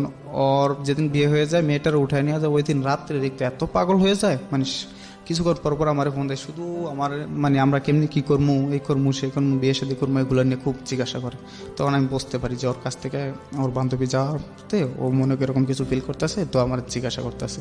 তো এবার কেউ মাঝে মধ্যে ঢাকা আসতো, ওর খালাগো বাসায় বেড়াইতে আসতো, কিন্তু ভাই ওর সাথে আমার এত কথা হইতো যা আমার মনে হয় না যে আমাদের মতো কেউ কথাবার্তা বলছে। আমি 5 ঘন্টা অন্তর অন্তর ওর সাথে কথা না বললে আমার শরীরে জ্বালা পড়া শুরু হয়ে যেত। আমি এই তো কিছুদিন আগে একটা এমনি হিসাব টান দিছি যে ওর সাথে আমি প্রায় 1,60,000 টাকার মোবাইল বিলিয়ে দিয়েছি, এরকম 1,60,000 টাকা। 1,60,000 টাকার শুধু মোবাইল, এই FNF এর যুগে, এই 25 পয়সার যুগে আমি এই বিকাশের মধ্যে 5,000 10,000 টাকা লোড করে রাখতাম। রাত 2টা-3টায় যদি লোড হয়ে যায় তখন কোথায় পাবো, এই সেই বুঝুন অবস্থা। তখন 16 সালের শেষের দিকটা আইসা আবার তো আমি আবার আরেকটা সম্পর্ক বলতে কি এইভাবে মোবাইলে কথা বলি, একটা মেয়ে আছে মাহি নামের একটা মেয়ে, একটা ও যে ওদের বাড়ির পাশে একটা ছেলে থাকতো আমার বাইকনা সম্পর্কে, ও নাম্বারটা দিয়েছে, ওর সাথে দুষ্টামি ফাজলামি করি, যে এমনি রং নাম্বারে কথা বলে তোমার আমার খুব ভালো লাগে, যে সেই আমি তোমার দেখছি কিন্তু আসলে দেখিনি। তো এরকম কথাবার্তা এক পর্যায়ে আমি আবার অনুমতি নিয়ে বলি যে দেখো একটা মেয়ের সাথে এরকম কথা বলতেছি, তুমি কি বলো? বলতেছে বিয়ের আগে যা কিছু তা করে নাও, ঠিক আছে, বিয়ের পরে কিন্তু আর কোনো কিছু হবে না। তখন আমি বলতে চাই আচ্ছা ঠিক আছে, ওর সাথে কথা বলি, ওর সাথে যা করি শেয়ার করি। তখন কথাবার্তি বলি ওই মেয়েটার সাথে, ওই মেয়েরা ঢাকা চলে আসে একবারে বাড়িঘর নিয়ে, ওরা গাজীপুরে কাশেমপুরে থাকে। পরবর্তীতে ওই মেয়ের সাথে কথাবার্তি হয়, তো একদিন ওই মেয়ের সাথে দেখা করতে যাই মতন, তখন ওই ফার্স্ট মেয়ের সাথে দেখা, আগে মেয়েরে বলছি যে আমি তোমার ভালোবাসি এই সেই, ঠিক আছে, কিন্তু দেখা করতে গিয়া ওই আমি আর মানে ওরকম জড়াই না, কারণ আমি জানি যে যদি আমি এরকম খারাপ কিছু জড়াই নিলে ও কোনো দিনও আমার কাছে আসবে না, এরকমই করবো না। এই জিনিসটা মাথায় রেখে ওরে বলি ওর সাথে দেখা করতে গেছি। দেখা করতে যাওয়ার পর মেয়েটারে দেখলাম ভালোই এরকম, তো মেয়েটারে আমি বলি যে তুমি আমার বন্ধু সম্পর্কেই থাকো, আমরা দুজন বন্ধু সম্পর্কেই থাকি। তো ওই দিন দেখা করে আসার পরে হাসাহাসি করলাম অনেক কিছু, যে এরকমই করলাম। ও আমার বলতেছে যে বিয়ের আগে যা খুশি তাই করো, বিয়ের পর আমি তোমার এক চুনো ছাড়বো না, বা এরকম আমার কথার বাইরে অবাধ্য হইতে পারবো না, যাইতে পারবো না। তখন আমরা আবার মেসে থাকতাম, তখন আমি মেসে থাকতাম, ওই হোটেলে ম্যানেজারি করি, রাত্রে ওখানে ঘুমাইতাম। তখন ও ওই যে আমার মেসের যে পোলাপানগুলো আছে ওগুলা মানে দেখি আমাদের মেসে একটা মেয়ে আসছে, ওরে সবাই টিটকারি করে করে, আমি এটা বডি ফিগার ভালো, আসলে কেউ ওর প্রেমের অফার দিতে পারে না, বা দেখলে সব করে। তো আমাদের বাড়িওয়ালা ভাইয়া মানে এমন একটা মানে জিনিস যে ওনারা এখনও রাজ শাসন করে, মানে এলাকায় এতটাই প্রভাবশালী। ওনারা যদি বলে যে এখন দিন এখন রাত, তখন ভয়ে মানে কেউ কিছু বলে না। আর আমাদের ওই বাড়িটার মধ্যে প্রায় 300 রুম আছে, 300 রুমের মধ্যে আমরা ওখানে থাকি আর কি। তখন ওই মেয়েটা, তখন ওই যে আমার একটা রুমমেট ছিল মানিক আর জুয়েল, ওরা বলতেছে যে ওরা যদি প্রেমের ফাঁদে ফালাইতে রাস তো রাজবাড়ি মাঠে নিয়ে তোরে ফুচকা খাওয়ামো। তো আমি বলতেছি যে এটা আমার কাছে কোনো ব্যাপার না, ঠিক আছে। এটা আপনার লাইফে গার্লফ্রেন্ড থাকা অবস্থায়? হ্যাঁ, ওকে। এটা ওদের সাথে করে গার্লফ্রেন্ড থাকা অবস্থায় তারপরে এটাও আমি সাথে শেয়ার করি। মেয়েটার নাম ছিল পিঙ্কি। তো আমি বলি এই পিঙ্কি নামের এই মেয়েটা এরকম বাড়ি দিয়েছি, তো ওর সাথে আমি এরকম প্রেম করি, কথা বলি, ঠিক আছে। তো বলতেছে অসুবিধা নাই। আমি বলছি রিয়েল কিন্তু তুমি আমার, ঠিক আছে, এগুলো কিন্তু দুষ্টামি করি। পরবর্তীতে ও বলে যে আচ্ছা ঠিক আছে। তখন ওই মেয়েটারে প্রায় 6 মাস টার্গেটে রাখি, কোনো মতেই কাবু করতে পারি না। তখন একদিন হঠাৎ আমাকে পাশের দোকান থেকে মোবাইলে টাকা লোড করতে আসছে। তখন আমি দৌড়ে যা, ওই পাশের দোকানদার আমার পরিচিত, আমি বলতেছি যে দাদা আপনি প্লিজ তাড়াতাড়ি আমার নাম্বারটা লেখেন, ঠিক আছে। দাদা লেখে আমার নাম্বার, আমি মুখস্থ করি ওই মেয়ের নাম্বার, যেহেতু মেয়ে আগে লিখে ফেলাইছে। তখন ওই মেয়ের নাম্বারটা মুখস্থ করে আসার পর ওই মেয়ের সাথে আমার মানে রং নাম্বারে কথাবার্তা হয়। মেয়ে বলে আপনি আগে ফোন দিচ্ছেন, আমি বলি না তুমি আগে ফোন দিচ্ছ, এরকম এসে। তখন মেয়ে তো দেখা করার জন্য পাগল, কিন্তু মেয়ের রুম আমার রুম পাশাপাশি, সকালবেলা দুপুরবেলা রাত্রেবেলা প্রায় সময় ও আমার দেখে আমি ওর দেখে, ও আমার চিনি আমি ওর চিনি। তখন মেয়ে দেখা করার জন্য পাগল এই সেই। তখন আমি বললাম যে আচ্ছা ঠিক আছে তুমি দেখা করতে আসো। তো একদিন দেখা করতে আসেন, আমি ওর ডোজ দিই, দেখা করি না। তখন ও কান্দে, যে বলে আপনি আমারে এভাবে ডোজ দিলেন, তো এটা কিন্তু ঠিক না, ঠিক আছে, আপনি যদি কেউ এরকম ডোজ দিত তো আপনি করতেন। তখন আমি বলতেছি আচ্ছা ঠিক আছে তুমি কালকে এসো। তো ওই দিন রমজান মাস ছিল, আমরা খুব দোকানদারি করতেছি। তো মেয়েটা আমার দোকানের সামনে দেওয়া অফিসে যাইতো। তো আমি ইফতারি বেচতেছি, আমার দোকানে বড় করে ইফতারি বেচতেছি। তো মেয়েটা আসার টাইমে আমার ফোন দিছে, খুব বৃষ্টি, আপনি কোথায়? আমি তুমি বাসায় যাও, বাসায় গিয়ে ফ্রেশ হয়ে আসো, আমি এখানে আসি। তো আসার পর মেয়েটা একেবারে আমার দোকানের সামনে এসে আমার ফোন দিতেছে। তো আমি ফোনটা সাইলেন্ট করে রাখছি, তখন আমি আর ধরি না। তখন মেয়েটা রোডটা পার হইয়া একটা বিল্ডিং আছে, ওই বিল্ডিংয়ের এখানে দাঁড়ায় বলতেছে, আমি রিসিভ করছি, আমি বলতেছে যে আপনি কি আসবেন না? তখন আমার খুব মায়া লেগে গেল যে আর কালকে ঘুরাইছি আজকে ঘুরামো। তখন আমি যাওয়ার পর ও আমার দেখা বলে আপনি আমার নাম্বার কোথায় পেলেন? পরে বলতেছি যে আমার তো একই প্রশ্ন, তুমি আমার নাম্বার কোথায় পেলে? আমরা বিরতি নেব প্রিয় শ্রোতা, ছোট্ট আরেকটা বিরতি, একেবারে শেষ ভাগে ফিরব। আপনারা শুনছেন জীবন গল্প ঢাকা FM 90.4-এ। আমি আরজি কিবরিয়া আপনার সাথে রয়েছি, আর আজকে এখানে জসিম তার জীবন গল্প বলছে। প্রিয় শ্রোতা, আপনাদের সবাইকে জানিয়ে রাখছি ইতিমধ্যেই শুরু হয়েছে রেডিও আম্বার 102.4 FM-এ আমার একটি নতুন শো, যে অনুষ্ঠানটির কথা হয়তো বা অনেকেই জানেন, মাইক্রোফোন টেস্টিং 1024, যেখানে বাংলাদেশের ছড়িয়ে ছিটিয়ে থাকা অসম্ভব প্রতিভাবান শিল্পী যারা আছেন, যারা কোথাও কোনো ফ্লোর পান না কিন্তু খুব ভালো গান, তাদের সুযোগ ঘটছে একটা অনুষ্ঠানে একটা এপিসোডে নিজেকে প্রকাশ করবার। আপনি যদি খুব ভালো গান করেন এবং আপনি যদি মনে করেন এই অনুষ্ঠানটিতে আপনি অংশগ্রহণ করবেন, তাহলে এই নাম্বারটিতে ফোন দিতে হবে এবং নাম্বারটিতে ফোন দিয়ে ফোন থেকে আপনি যে নির্দেশনা পাবেন সেই অনুসারে আপনি কাজটি করবেন। ফোন নাম্বারটি হচ্ছে 09611001024। আমি বাংলায় বলছি এবং ধীরে ধীরে বলছি, 09611001-024। এই নাম্বারটিতে ফোন দিয়ে আপনি নির্দেশনা অনুসারে আপনি কাজটি করবেন। আর এমনও হতে পারে এই অনুষ্ঠানের মধ্য দিয়ে সারা বাংলাদেশ আপনাকে অন্যভাবে চিনবে। সো অপেক্ষা করছি আপনার কলের। জীবন গল্প, জীবন নাটকের চেয়েও নাটকীয়। জীবন গল্প।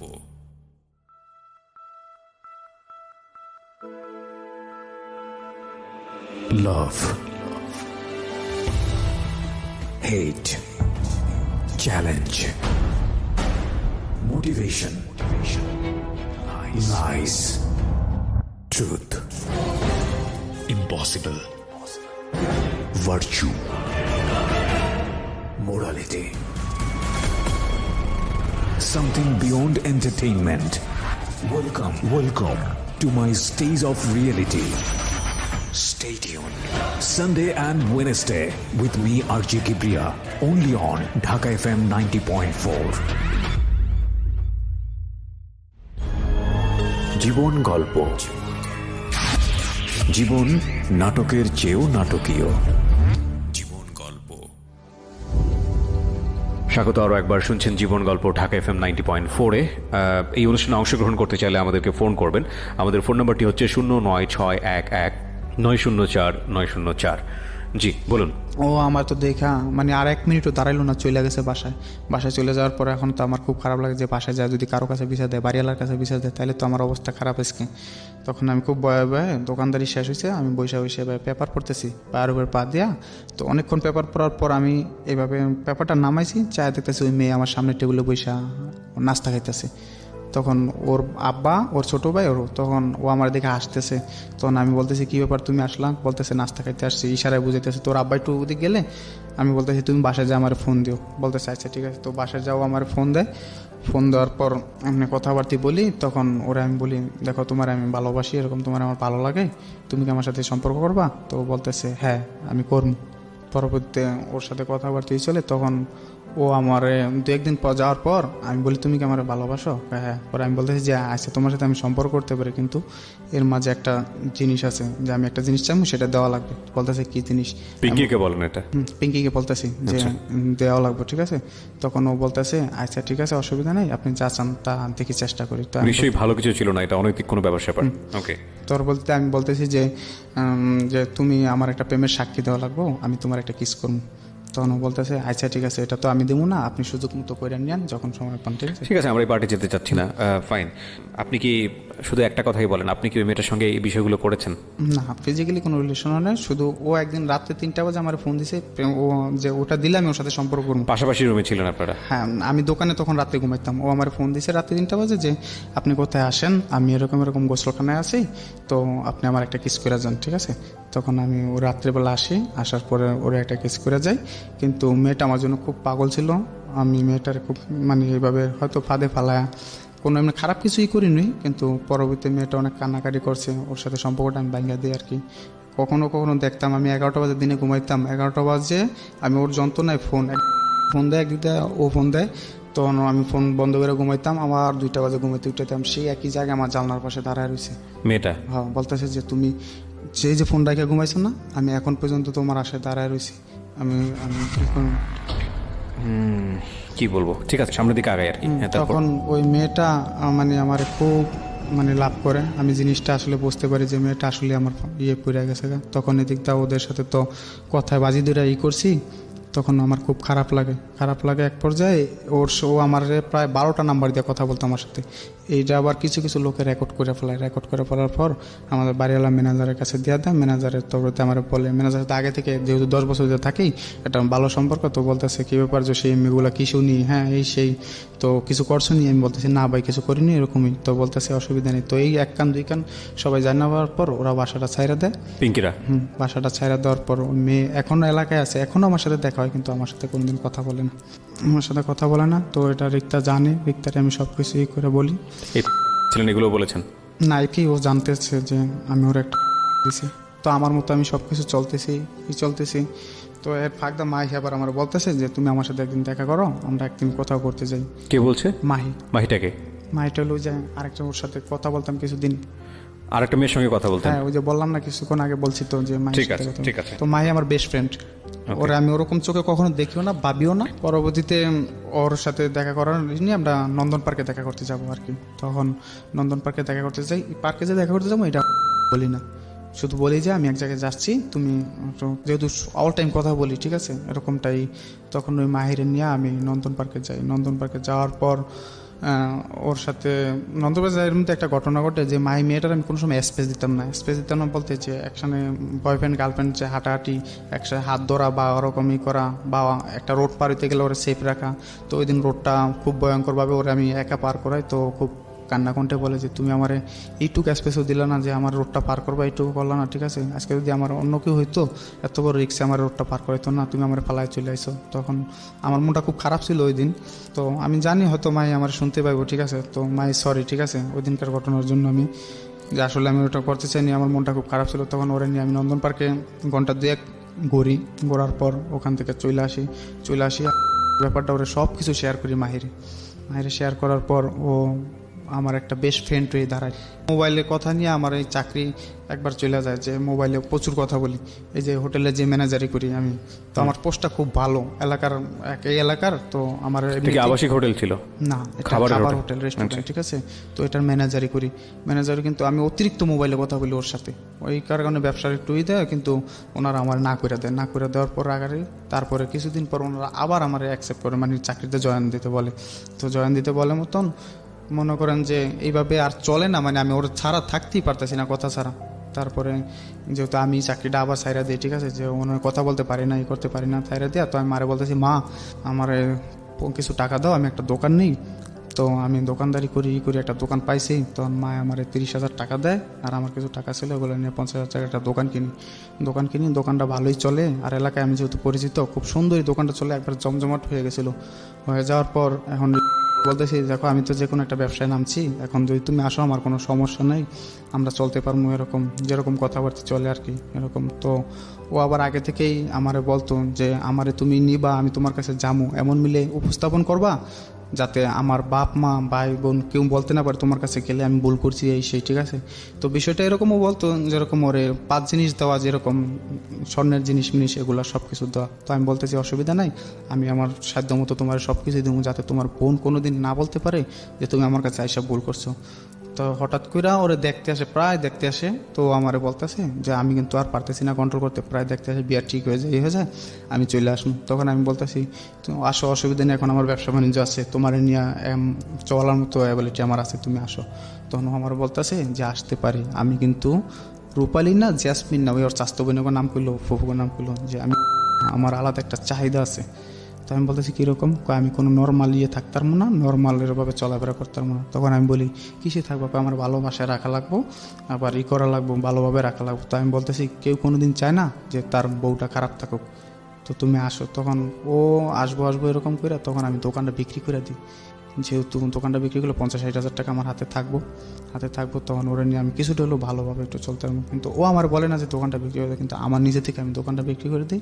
এবং আমার বাড়িতে জিজ্ঞাসা করে যে কেন দোকান বিক্রি করছো এই সেই, তখন আমি বলি যে বাড়িতে মিথ্যা কথা বলি। মা বলে যে তোর আব্বার কাছ থেকে কত কষ্ট টাকাগুলো লয়ে দিছি, আর টাকাগুলো আমি বাড়িতে দিই না। তারপরে মনে করেন যে ঈদের কিছুদিন আগে দোকানটা বিক্রি করে দেই। তখন ওই যে হোটেলে ম্যানেজার করতাম, ওই মালিকে বলতেছে যে যাই হোক ঈদের বাড়িতে করতে যা, তো তুই আমার দোকানে আবার লাগা যাইস। আমার দোকানে লাগা যাওয়ার পর ডিউটি ঠিক মতো করিস। তখন আমি বাড়িতে অনেকটা পয়সা জায়গা একবারে, যেহেতু টাকা পয়সাগুলো দিছে করছি, আমি বাড়িতে টাকা পয়সাগুলো দিই না। মার সাথে আমার খুব একটা সম্পর্কটা ডিল হয়ে যায় বাড়িতে।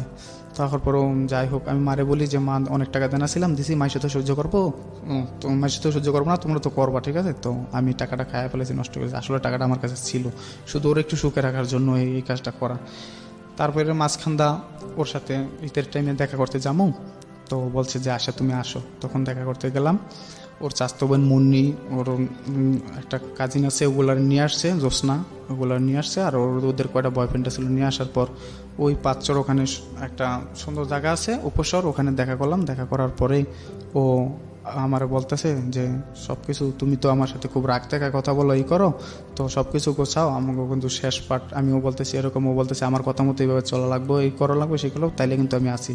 মানে এটা সামনাসামনি গেলে শাসন করে আর কি যে যুগ, আর আমি ওর সামনে গেলে খুব ভয় পাইতাম, কোনো দিন মানে মুখ উঁচা করে এই করে বলতাম না। এমনকি ওর পাশে বসতো, আমি ওর অনুমতি নিয়ে বসতাম যে আমি কি তোমার পাশে একটু বসতে পারি, তখন ও বলতে অসুবিধা নেই তুমি বসো। তখন আমি বলি না তুমি যদি কিছু বলো এসে, তখন ও বসে কথাবার্তা বলার পর ওদের কাছ থেকে ওরা আমি আলাদা নিয়ে আসি যে ওদের সাথে আমি দেখা করবো না, শুধু জ্যোৎস্নার সাথে দেখা করি, জ্যোৎস্না আগে কখনো আমার দেখে না। তো দেখা করার পর জ্যোৎস্না চলে যায়, ওরা আমি আলাদা পার্সোনালভাবে কথা বলি, পার্সোনালভাবে অনেক কথা বলার পর ওরা চলে যায়। মানে আমরা এক পর্যায়ে একটু ভিতর সাইডে বসি, আর ওদিকে মুন্নি তো ফোন দিয়া পাগল, মুন্নি ভাবতেছে যে ও আমার সাথে চলে আসছে, ও তো কান্নাকাটি যে যদি ও জসিমের সাথে জায়গা তাহলে তো বাড়িতে আমি কি জবাব দিমু, এরকমই দিমু। যাই হোক, মন থেকে চলে আসার পর এখন আমি সব কিছু ওই দোকানে কাজ করি, খুব সুন্দর মতোই করি, কিন্তু ভাইয়া আমি কাজ করি কথা ঠিক, কিন্তু আমি একটা টাকা কোনো কিছু করে ভাঙি না, এরকমই করি না। এর মাঝে আবার আমাদের এখানে গাজীপুরে একটা সমস্যা আছে, রাত্রে বেশিক্ষণ দোকান খোলা রাখলে পুলিশে ধরে নিয়ে যায়, তো আমার 2বার ধরে নিয়ে গেছে। নিয়ে যাওয়ার পর আমরা একটা সমিতি করি আমাদের চাঁদপুরের লোকেরা আর কি, দৈনিক 50 টাকা করে, যদি কারো বেশি সমস্যা হয় তাহলে আইনি লড়াই করবো এই টাকাটা দিয়া। তো ওখানে ওর নামে একটা সমিতি করি, এখানেও প্রায় 30,000 টাকা জমা যায়। তো আমি ক্যাশ ক্যাপিটাল ভালোই জোগাই, আর মার সাথে ও প্রতিদিন কথা বলে কিভাবে যাইবো, করব, আসবো, সব কিছু। মা আর সাথে ও একবারে জয়েন্ট ফ্যামিলি যেরকম এরকম কথাবার্তা বলে, সব কিছু শেয়ার করে, ও আমার সব কিছু বলে। এর মাঝখান ও ডাকা আসে ওর বোনের ছোট বাচ্চাটার অসুখ, শিশু হাসপাতালে ভর্তি হয়। শিশু হাসপাতালে ভর্তি হওয়ার মতন ও আমার বলে যে আমি ওরে বলি তুমি আমার সাথে একটু দেখা করো, তো বলতেছে তুমি হাসপাতালে আসো। তাই আমি বলছি আপারে কী বলবো, তো আপারে বলবা যে এরকম এরকম জেসমিনেতে শুনছি আপনার ছেলে অসুস্থ, তাই আমি আসলাম। তো আসার পর আমি আস্তে আস্তে দেখা করতে ও হাসপাতাল থেকে সিট কাটতে দেয়, ও বাসায় যায়। বাসায় যাওয়ার পর ওরে বাসা থেকে আমি অনেক কৌশলে বাড়ি করার পরে এর বাদে ওরে নিয়ে আমি শিশু মেলায় ঘুরতে আসি আর কি। শিশু মেলায় ঘোরার পর বিকালবেলা ওরে করে দিই। শিশু মেলায় ঘুরতে এসে একটা জিনিস দেখতে পাই, ওর মোবাইলে মেসেঞ্জারে আমি ঢোকার পর দেখি যে একটা ছেলের আইডি থেকে ওরে লেখা হাই জান কি করো। তখন আমি বলতেছি এটা কি, বলতেছে এটা আপার ননদের তো আপার ননদেরই, তো ও দুষ্টামি করে আমার করছেন যে ওরা ফেক আইডি ছেলের দিয়া। তখন আমি বলতেছি আমি খুব রাগ করি, অনেক রাগ করি মতন ও আমার বোঝাই করে। তো এখানে আমরা কিছু ফটো টটো তুললাম, চলে আসার পর এখন সব কিছু রেডি, ও আসবে, বের হয়ে আসবে। ও বের হয়ে আসবে। তখন আমি বলতেছি কবে আসবে এসে, তখন ও আমার বলে যে যেখান থেকে দেখতে আসছিল ওই জিনিসটা কাইটা গেছে, কাইটা যাওয়ার পর এখন আমি ফিরে আসি। তো তুমি যদি একটা মাস বেশি কাজ করো, তো এখানে যদি 10,000 টাকা বেশি ইনকাম হয়, তো এটা তো আমাদের ভবিষ্যতে আমাদের ছেলেপেলে হবে বা আমাদের সংসার জীবনে এরকম লাগবে, প্রভাব ফেলবো, ঠিক আছে। তো আমি যতদিন পারি বাড়িতে ম্যানেজ করে থাকি, যেদিন না পারবো এদিন তোমার কাছে আমি চলে আসবো। তো এদিক দিয়ে আবার বাড়িতে আমি একটা স্বর্ণের চেইন বাড়িতে আছে, মারে বললাম যে মা আমি তোমার টাকা দিই, স্বর্ণের চেনটা ওর জন্য রেখে দাও, আর কানের দুলগুলা করো। তো মা বলতেছে অসুবিধা নেই, আমাদের আর কে আছে, ওই তো পাইবো। আর ওরা আমি বলি যে যেদিনকে আমি তোমার বিয়ে করবো ওদিনকে তোমার একটা আংটি গিফট করবো আমি, ঠিক আছে। তো আর নাকের ফুল তো অ্যাভেলেবেল পাওয়া যায়। ওর আবার একটা ছিল, ও কখনো বলতো না, মানে এভাবে আকার ইঙ্গিতে বুঝাইতো যে আমার একটা হার। তো আমি বলতেছি দেখো আমি আস্তে আস্তে যদি যখন আবার সম্পন্ন হবো তখন আবার আমি তোমার বানায় দেবো, ঠিক আছে। যেহেতু আমি তোমার অনেক ভালোবাসি, ঠিক আছে, তোমার এগুলো বলা লাগবে না, আমি তোমার দিমো না, ঠিক আছে। তখন এভাবেই তখন এই সে ফাঁক দিয়ে আবার মনে করেন যে আমার একটা দাঁতের প্রবলেম হয়। তখন ডাক্তারের কাছে যাই, ডাক্তার 10,000 টাকা লাগবে আর কি ও চিকিৎসা করে। আমি একটা শার্ট একটা গেঞ্জি পরে দোকানদারি করছি, আর বাকি টাকা জমাতেন ওর জন্য? আমি সব সময় ওর জন্য টাকা জমাতাম।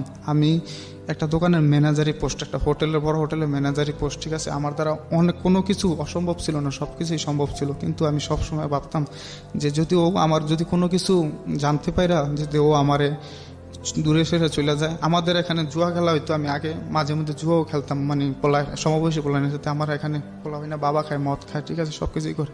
কিন্তু কসম আল্লাহর আমি কোনো দিন মানে এরকম কিছুই করতাম না যে আমার সমবয়সী লোকেরা বলতো যে তুই এত ভালো গেছিস যে সে, ঠিক আছে। আমি কোনো দিন কোনো নেশায় জড়াইনি, কোনো দিন কোনো কিছু এর মধ্যে জড়াইনি, শুধু ওর কথা চিন্তা করে। আমি জানি যে ও যদি আমার কোনো কিছু জানতে পারে তো ও আমার ছাইরা চলে যাবো। ওরে বয়ে এরকম মানে কোনো সময়ই করতাম না। তারপরে আসার সময় হয়েছে, এখন আমি এর ফাঁকে মার একটু দেখা করার জন্য বাড়িতে গেলাম, হঠাৎ ওর চাস্তো বোন আমার ফোন দেওয়া বলতেছে, জসিম তুই কি ভালোবাসিস খুব? পরে আমি বলতেছি হ্যাঁ। বলতেছে ওই যে মামার বউ মামি, তো বলতেছে যে যদি ভালোবাসিস তাহলে ওরে নিয়ে আয়। তো আমি বলতেছি কে মামি কী হয়েছে? বলতেছে যে না তুই ওরে নিয়ে আয়, এটুকুই বললাম।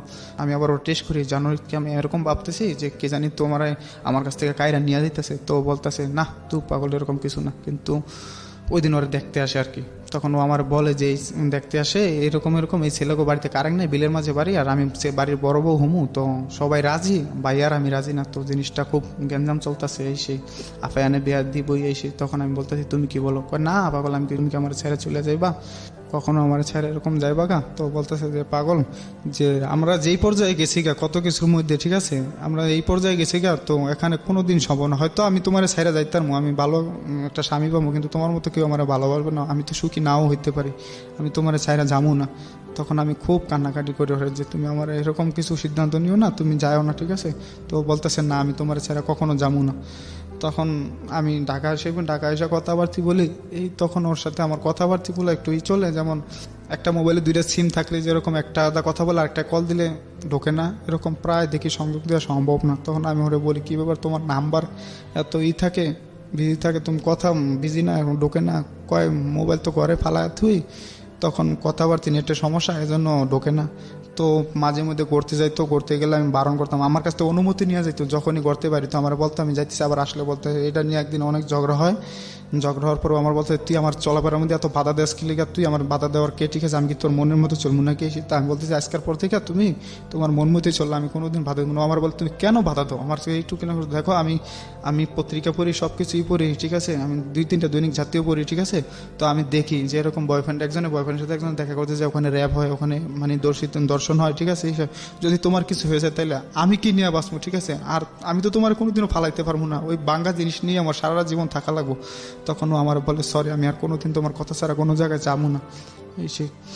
এখন ওর সাথে আমার কীরকম যেন একটা ডাউটই, ও আমার সাথে আড়ায় সব কিছু চলেই করে, মানে কথাবার্তিগুলো এই লাগে। তারপরও আমার বিশ্বাস এখন এই যে 2018 সালের ফেব্রুয়ারি মাসের 14 ফেব্রুয়ারি ওর সাথে আমার দেখা করার কথা, যে কোথায় দেখা করবো এই সেই। ও বলতেছে যে আমি জ্যাসমিনের খালাগো বাড়িতে, জ্যাসমিনের মারে ম্যানেজ করছি, আমি জ্যাসমিনের খালাগো বাড়িতে যাবো। কথা ছিল মুন্নির মামির বাড়িতে দেখা করবো। ভ্যালেন্টাইন ডে উপলক্ষে। হ্যাঁ ভ্যালেন্টাইন ডে হচ্ছে, মুন্নির মামি আছে, ওর মামা বিদেশ থাকে, তো ফ্ল্যাট নিয়ে থাকে, ওখানে দেখা করবো। তো আমি শিবচর বাজার, তো আমি বলতেছি যে অসুবিধা নেই। পরে ও ডেটটা ক্যান্সেল করে ভ্যালেন্টাইন ডেতে ফালায়, ভ্যালেন্টাইন ডেতে ফালানোর পরে দেখা সাক্ষাতে সব কিছু প্রস্তুতি চলে।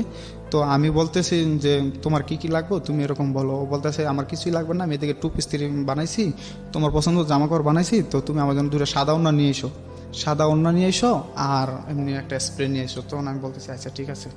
আর আমার জন্য মার্কেট করি এরকম করার পরে এখন জামু। এখনও বলতেছে 1 মাস আগে থেকে বলতেছে আমার মামাতো বোনের বিয়ে আগামী 9 তারিখে, ফেব্রুয়ারি মাসের 9 তারিখে। তো আমি বলতেছি বলতেছে যে বিয়ে শাদী তো মেহমান আসবো বাড়িতে, আফার আসবো, খালুর আসবো, তখন একটু কথাবার্তি কম এবং মেসেঞ্জারে কথা হবে। তখন আমি বলতেছি আচ্ছা ঠিক আছে। তখন কিন্তু আমাদের কথাবার্তি হয়। তখন ও হঠাৎ ফেব্রুয়ারি 8 তারিখে আমারে বলতেছে যে 7 তারিখে বলতেছে বাড়িতে মেহমান আসছে, তো আমি বিকালে ফোন দিয়ে কথা বলবো না। তাই আমি বলতেছি আচ্ছা ঠিক আছে। সকালে কথা বলে রাখছি, রাত্রে কথা বলতেছি। 8 তারিখে সকালবেলা ও আমার উইশ করলো হ্যাপি প্রপোজ ডে। ওকে, আমি বলতেছি ওয়েলকাম, ঠিক আছে কথা হতে বলতেছি। এক পর্যায়ে মারে ফোন দিয়ে বলতেছে যে আন্টি আমার বিয়ে। তো মানে আপনার মাকে?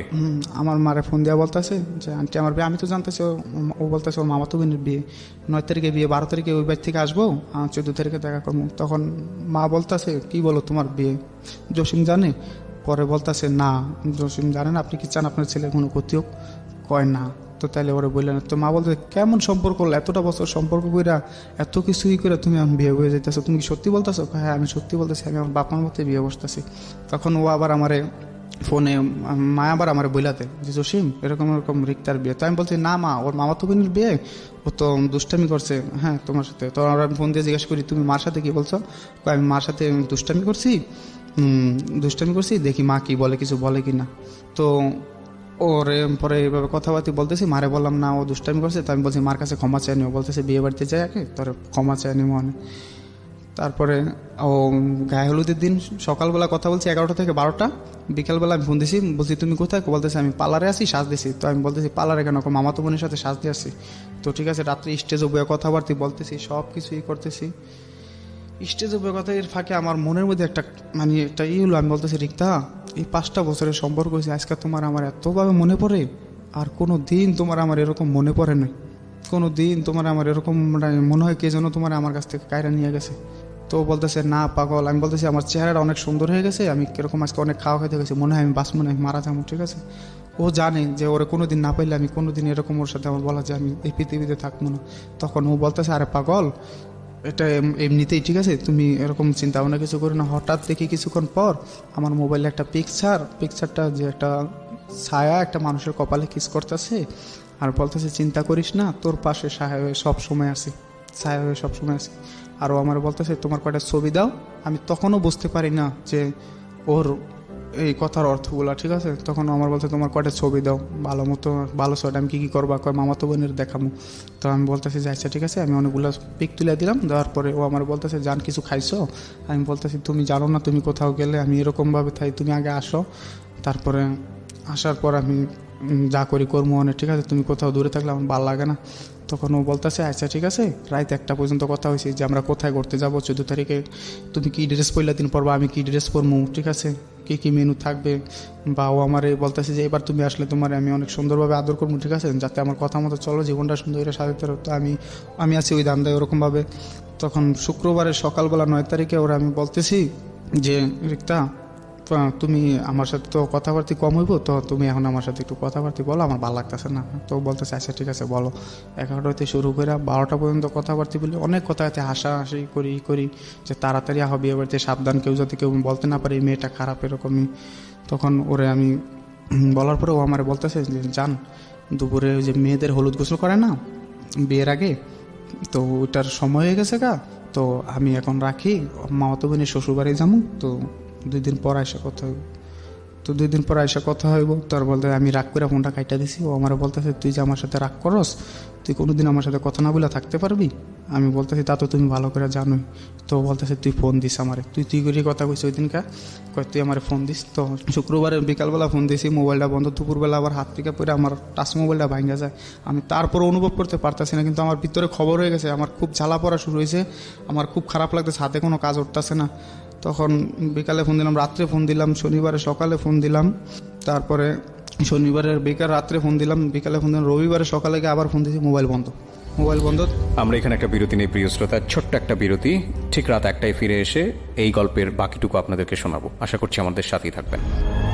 জীবন গল্প, জীবন নাটকের চেয়েও নাটকীয়। জীবন গল্প, জীবন গল্প, জীবন নাটকের চেয়েও নাটকীয়। জীবন গল্প। স্বাগত আরও একবার, শুনছেন জীবন গল্প, ঢাকা FM 90.4-এ। জসিম রয়েছে আমাদের সাথে। হ্যাঁ বলুন। তারপর পরবর্তীতে দেখে ওর মোবাইল বন্ধ। তো আমি চাস্তো বোন মুন্নির নাম্বারে ফোন দিই, মুন্নির নাম্বারে ফোন দিয়া বলি যে মুন্নি কই, তোমার নাম্বারে ফোন দিতে বলছে, ওর নাম্বার যদি বন্ধ থাকে। তখন ও আবার ভাবছে যে জানিয়ে ফেলাইছি নাকি, তখন ও ওরে বলছে, আর ও আমার ফোন দিয়েছে, বলতেছে আমি বলতেছি কি ব্যাপার তুমি আমার ফোন দাও না, 2-3 ফোন বন্ধ, তুমি জানো না যে আমি 5 ঘন্টার বেশি তোমার সাথে কথা না বলে কোনোদিন থাকিনি এসে। তখন ও বলতেছে যে আরে পাগল মোবাইল হারায় গেছে গা, আমি তোমার পরে ফোন দিতেছি। তাই আমি বলছি শান্তার মোবাইলে ফোন দিতা, কয় শান্তার মোবাইলও বিয়ে বাড়ি থেকে হারায় গেছে গা, আমরা আসছি বিয়ে খায়, আমি তোমার রাত্রে ফোন দিতেছি। তখন রাত্রে ও ফোন দেয় না, আমি ফোন দিছি, দেখি খুব বাড়িতে চিল্লা ফাল্লা। তখন আমি ওরে ফোন দিছে মতন বলতেছে বাড়িতে খুব চিল্লাফাল্লা চলতেছে, কেন বলতেছে কালকে সকালে আফারা যাবো, খালুরে যাবো গা, আর কোনো সমস্যা নাই, তো কালকে থেকে কথা বলবো না। তো আমি সরল মনে ফোনটা রাখা দিছি। পরবর্তীতে আমি রবিবারে ওর সাথে যে লাস্ট কথা বলছি, তো ওদিকে আমি খুব রাগান্বিত ভাষায় কথা বলছি যে তুই কি আমার ভালোবাসোস না, তুই জানোস না যে আমি এভাবে থাকতে পারি না, তুই আমি রাখছস, দেখিস তুই কোনো একদিন আমার হারায় কানবি আর আমার লাশের উপর দিয়ে যাবে, তুই দেখিস আমি এরকম যদি করস না হলে সত্যি আমি সুসাইড করবো। তখন ও আমার বলতেছে যে আচ্ছা ঠিক আছে কালকে তো কথা কম, মানে তো সোমবারে সকালবেলা আমি ওর মোবাইল বন্ধ পাই, বাসা যায় ঘুমাই রইছি। তারপরে বিকালবেলা দুপুরে ঘুম থেকে উঠি, আর আমার শাশুড়ি বলতেছে যে বিয়ে হয়ে গেছে। তো আমি বলছি না, ওর মামাতো বোনের বিয়ে হয়েছে, দুষ্টামি কথা। তখন আমি দোকানে আসি, আমার মনটা কেমন জানি লাগে। তখন আমি ওর এক বাস্তি আছে কিরণ মাল্লা করে নাম, ওরে ফোন দিই। ফোন দেওয়ার পর আমি বলি কিরণ কী হয়েছে, কয়েককে আপনি কিছু জানেন না? তো আমি বলতেছি কী হয়েছে? তো বলতেছে বিয়ে হয়ে গেছে। তখন এই কথাটা শোনার পর ঠিক আছে যে আমার দুনিয়াদারি সব আসমান আমার উপরে ভেঙে পড়ছে, যে ঠিক আছে আমি জিনিসটা কোনো মতেই আমি বিশ্বাস করতে পারছি না। আমি জায়গায় জায়গায় ফোন দিই, মনে হয় আমি দোকানদারি পুরো দোকানের মধ্যে সব বিশৃঙ্খলা সৃষ্টি করে দিয়েছি যে ওর বিয়ে হয়ে যাবো গা, ও আমার এইভাবে বিয়ে হয়ে যাবো গা, আমার বললো না। কালকেও তো আমি কথা বললাম, রাত্রে বললাম যে কথা বললাম ও আমার, এখন যদি শুনি যে ও অন্য কার হয়ে গেছে ঠিক আছে এই জিনিসটা আমি মানে নিতে পারিনি। তখন শুনতে পারি যে ওর বিয়ে হয়ে গেছে গা। এমন কোনো মানুষ নেই যে যার কাছে যাওয়ার জন্য ঠিক আছে যে ওরা আটকানোর জন্য কত কিছু। ওর দুলাভাই যে মামি ডাকছিলাম হেরা সবাই জানতো, কিন্তু কোনোদিন কেউ আমার বলে না। আপনি ফোন দিলেন না সঙ্গে সঙ্গে ওর কাছে? ওর মোবাইল বন্ধ, কিন্তু ওর বাড়ির নাম্বারে ফোন দিছে। ওর আফা বলতেছে যে অসুবিধা নাই, ও সব ভালোবাসলে তো সবাই সবাইরে পায় না, তো তোমারে আমরা বিয়ে শাদী করাই দিব না এসে। ওর মা বলতেছে থাক বাবা তুমি কোনো ই করো না এসে। তো আমি বলতেছি এটা কোন কথা যে ও ভালোবাসলে সবাই সবাইরে পায় না, একটু আমি মানি, কিন্তু সেটার একটা সাবজেক্ট থাকে। কিন্তু ও আমার সাথে এরকম করার মানেটা কি? এরকম তো যাওয়ার সাথে ও তো আমার একটা বার বলতে পারতো যে হ্যাঁ আমার সমস্যা তুমি আমার নিয়ে যাও। যদি আমি না পারতাম তাও তো আমার একটা মনের বুঝাইতে পারতাম যে হ আমি আনিনি, আমি ব্যর্থতা দেয়নি, আর সারাটা জীবন থাকতাম। আমি কোনো দিন ভাবিনি যে ওরে ছাড়া আমি এভাবে থাকবো। আমার এই 5টা বছরে ভাই আমি কি বলবো, আমি এত কষ্ট করছি ওর জন্য যে এই মেয়েটা কোনো দিন খাইছে না, না খাইছে কি একবেলা না খাইলে আমার খাওয়া হয়তো না ঠিক আছে, আমার কিছু হইলো ওরই হইতো না। সেই মেয়েটা মনে করেন যে আমার সাথে এইভাবে এত বড় প্রতারণা করবো আমি কোনোদিন ভাইবা নিতে পারিনি।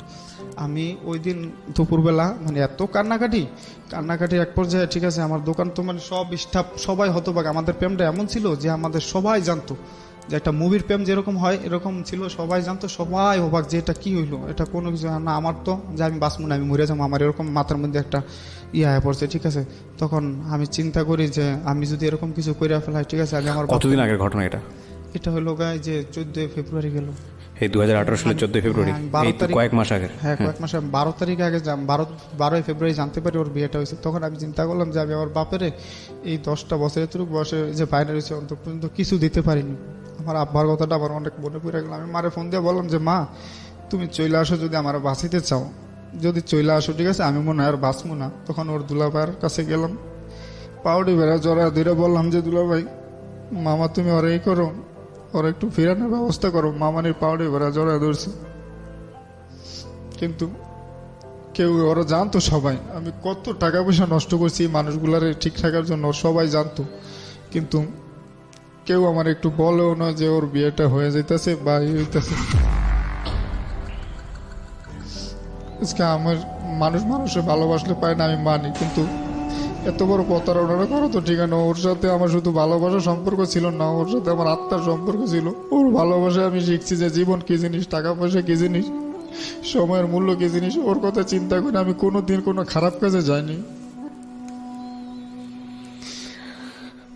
ওকে, আমার লাইফের শ্রেষ্ঠ চাকরিগুলো সবকিছু বিসর্জন দিয়েছি। এখন ও যে আমার সাথে এত বড় প্রতারণা করছে এটা আমার কাছে কোনো মনে হয় না যে ও আমার সাথে অপরাধ করছে। আমার দিক থেকে আমি এখন ওরে মানে ভাবি যে ও আমার কাছে নিষ্পাপ আছে আছে। আমি একটা মাস কোনো মানে শুধু দরজা আটকে কাঁদছি, কোনো ভাত পানি কিছু খাইতে নেই। এমনও দিন গেছে যে বলছি আল্লাহ তুমি আমার 5টা মিনিট ঘুম দাও, আমি ঘুমাইতে পারিনি। আমার যে কত কষ্ট গেছে, কত মানুষ। এই সময়টা কে ছিল আপনার পাশে?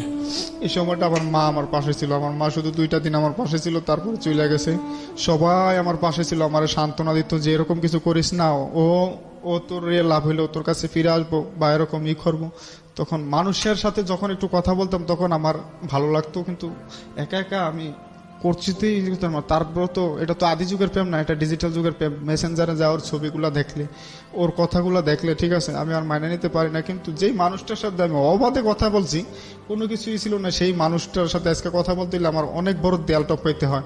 ওর সাথে আমি কথা বলতে পারি না, বিশ্বাস করেন ভাই। ওর সাথে কথা বলতে না পেরে এতটাই ইমোশনাল হয়ে গেছিলাম যে আমার বেঁচে থাকাটাই খুব কষ্ট। আমি মনে হয় যে আমি আর বাঁচবো না, আমি আর এরকম করবো না। রাইট, আমি সেজন্যই বলছিলাম যে এই সময়টা আপনাকে সাপোর্টটাকে দিয়েছে মা, সবচেয়ে বেশি মা, তারপরে নাকি তারপরে সবাই আসছে, আত্মীয় স্বজন, হ্যাঁ সবাই আমার বন্ধু বান্ধব সবাই এসে দিছে।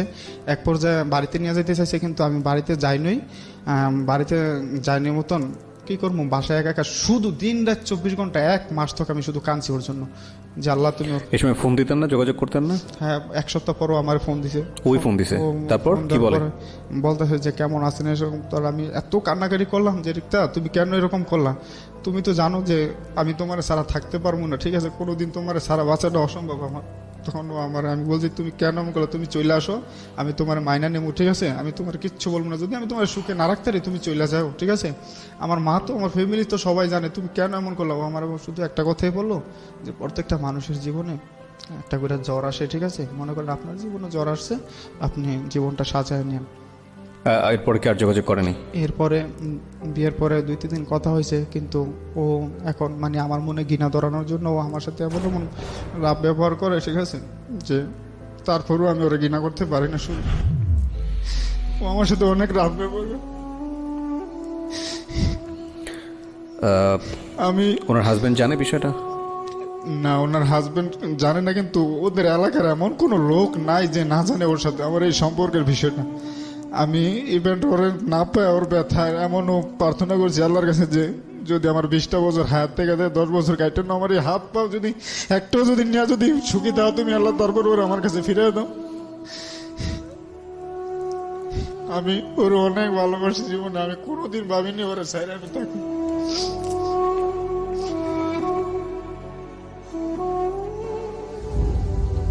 আমি আপনাকে কয়েকটা কথা বলি, যদি আপনি আমাকে একটু অনুমতি দেন, যেহেতু আপনি আমার জীবন গল্প শোনেন এবং আপনার আইডিয়া আছে আমি কী ধরনের কথা বলতে পারি।